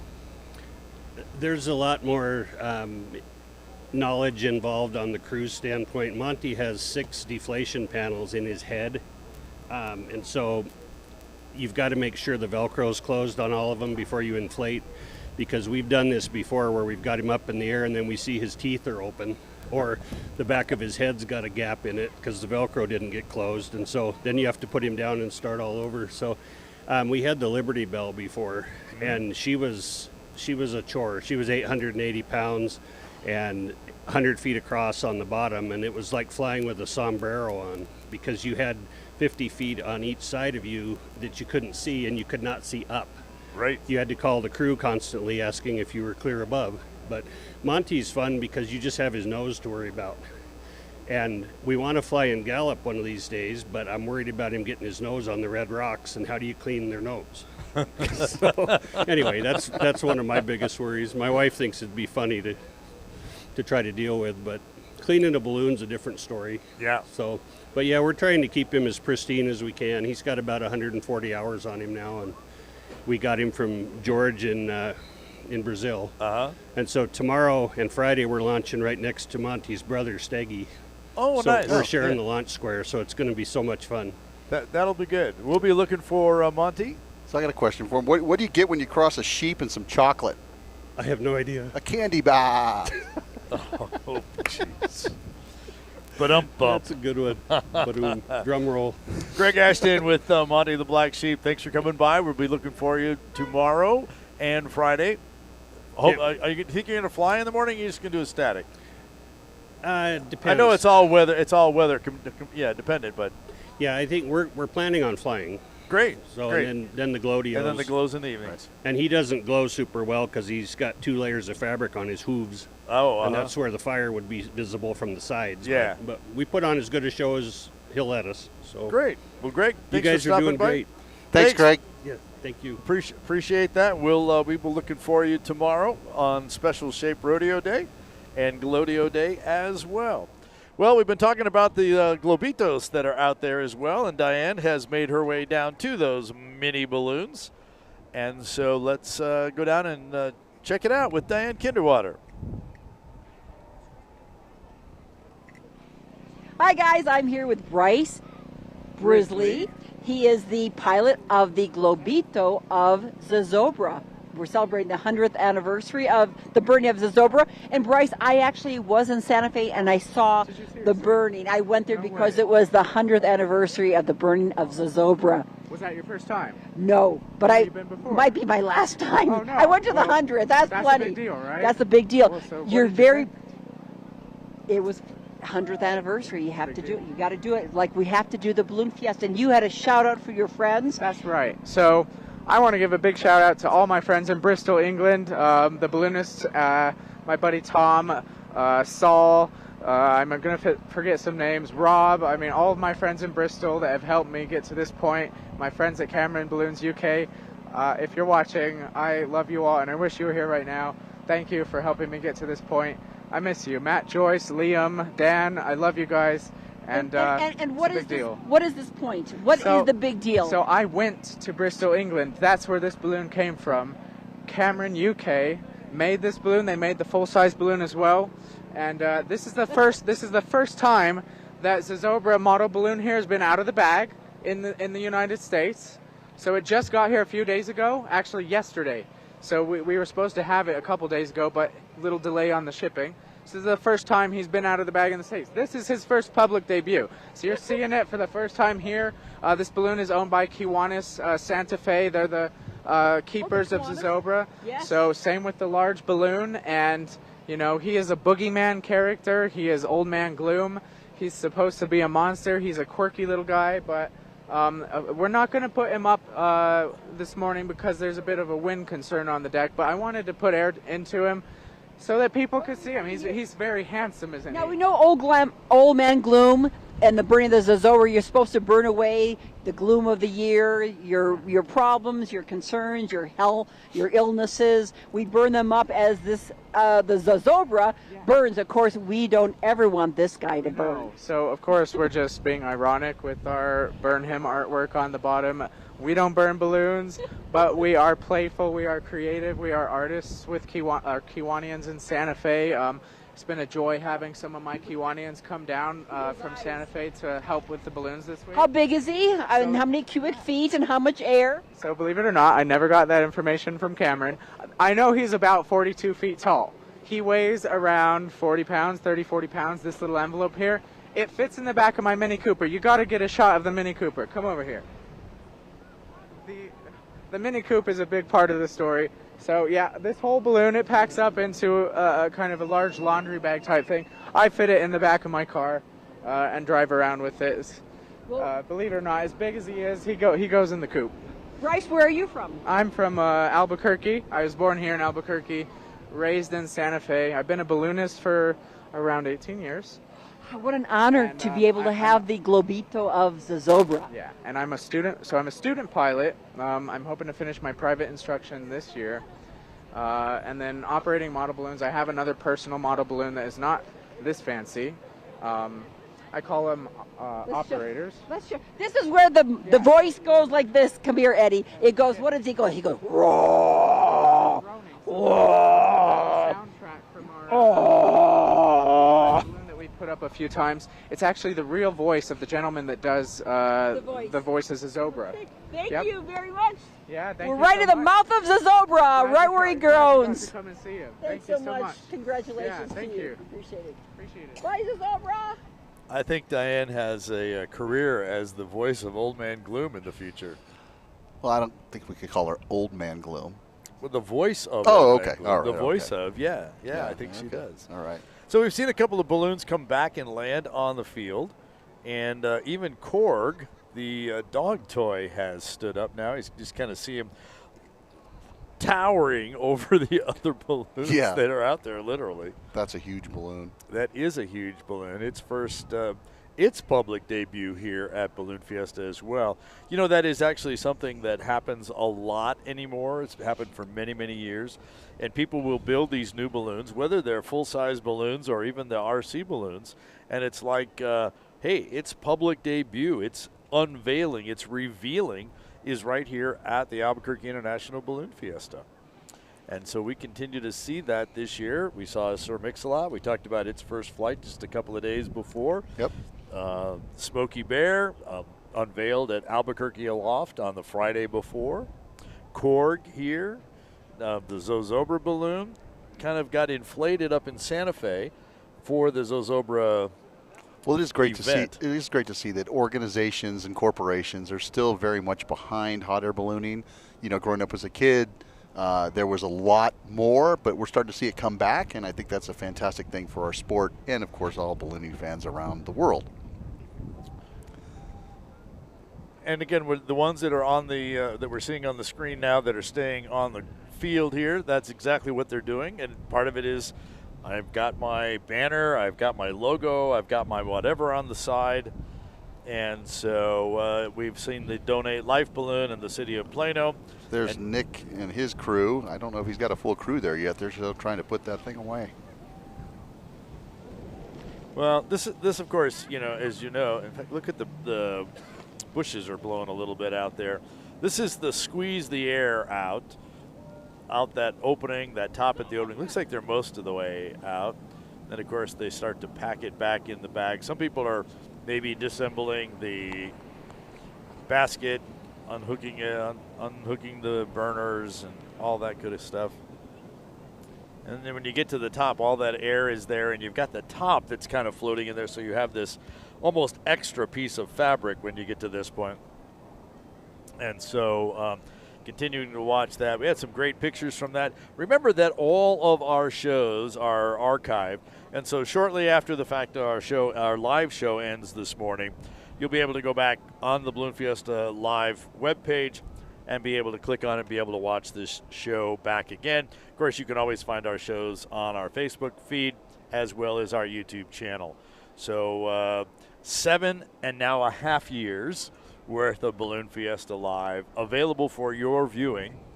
And it's great because when you get to the December and January time frame and you're missing balloons, perfect time to go watch Balloon Fiesta Live again and again and again. Or when it's in that really windy springtime. When you can't fly. When you can't fly. This is the it. only way you can fly is on Balloon Fiesta Live. Absolutely, absolutely. So Diane continues to hang out with the mini balloons, our globitos, our remote control balloons. So let's see who she has snagged this time. Diane? Hi guys, I'm with the Globitos, and we're here to show you how a balloon is packed up. So while I'm talking to Dr. Steve Comodina, I'm going to have the folks behind us wrap up the balloon. They're wrapping up a Globito, but this is how they do the larger balloons too. I've known Dr. Steve Comodina for centuries, it seems, for decades, and of course you were just a child when I was a doctor. And he has a famous pilot. He's a board of directors. Name the balloons that you've had. Well, we've had the Stork, and it's still around, and we've got one that commemorates fallen police officers called Never Forget. And this little Globito? This one is Freedom. Freedom. Fantastic. Yeah. Why are you piloting a Globito now, Steve? Because I'm too old to pilot a big balloon. Yeah, commercial pilots stop at age 65 for airlines. I figured at 78 it was probably time to stop. Thanks for all you have contributed to the state of New Mexico. He's a former state senator who I worked with for years. He's a doctor. You have born a lot of babies throughout the community. Yeah. And of course, you've been a board of directors member for years and a pilot. And he is a true Renaissance man. And again, we want to thank you, everybody at Balloon Fiesta Live, for all you personally have committed to this Balloon Fiesta. Because why, Steve? Well, because it's here. Again, thank you, Balloon Fiesta Live. We love you, love watching you, and rewatching you. And rewatching time and time again. Yeah. Back to you. Have a great day, everybody. And again, Dr. Comodina, a pleasure to see you. You bet. Great seeing you, Diane. Thanks, Diane. Thanks, Dr. Steve.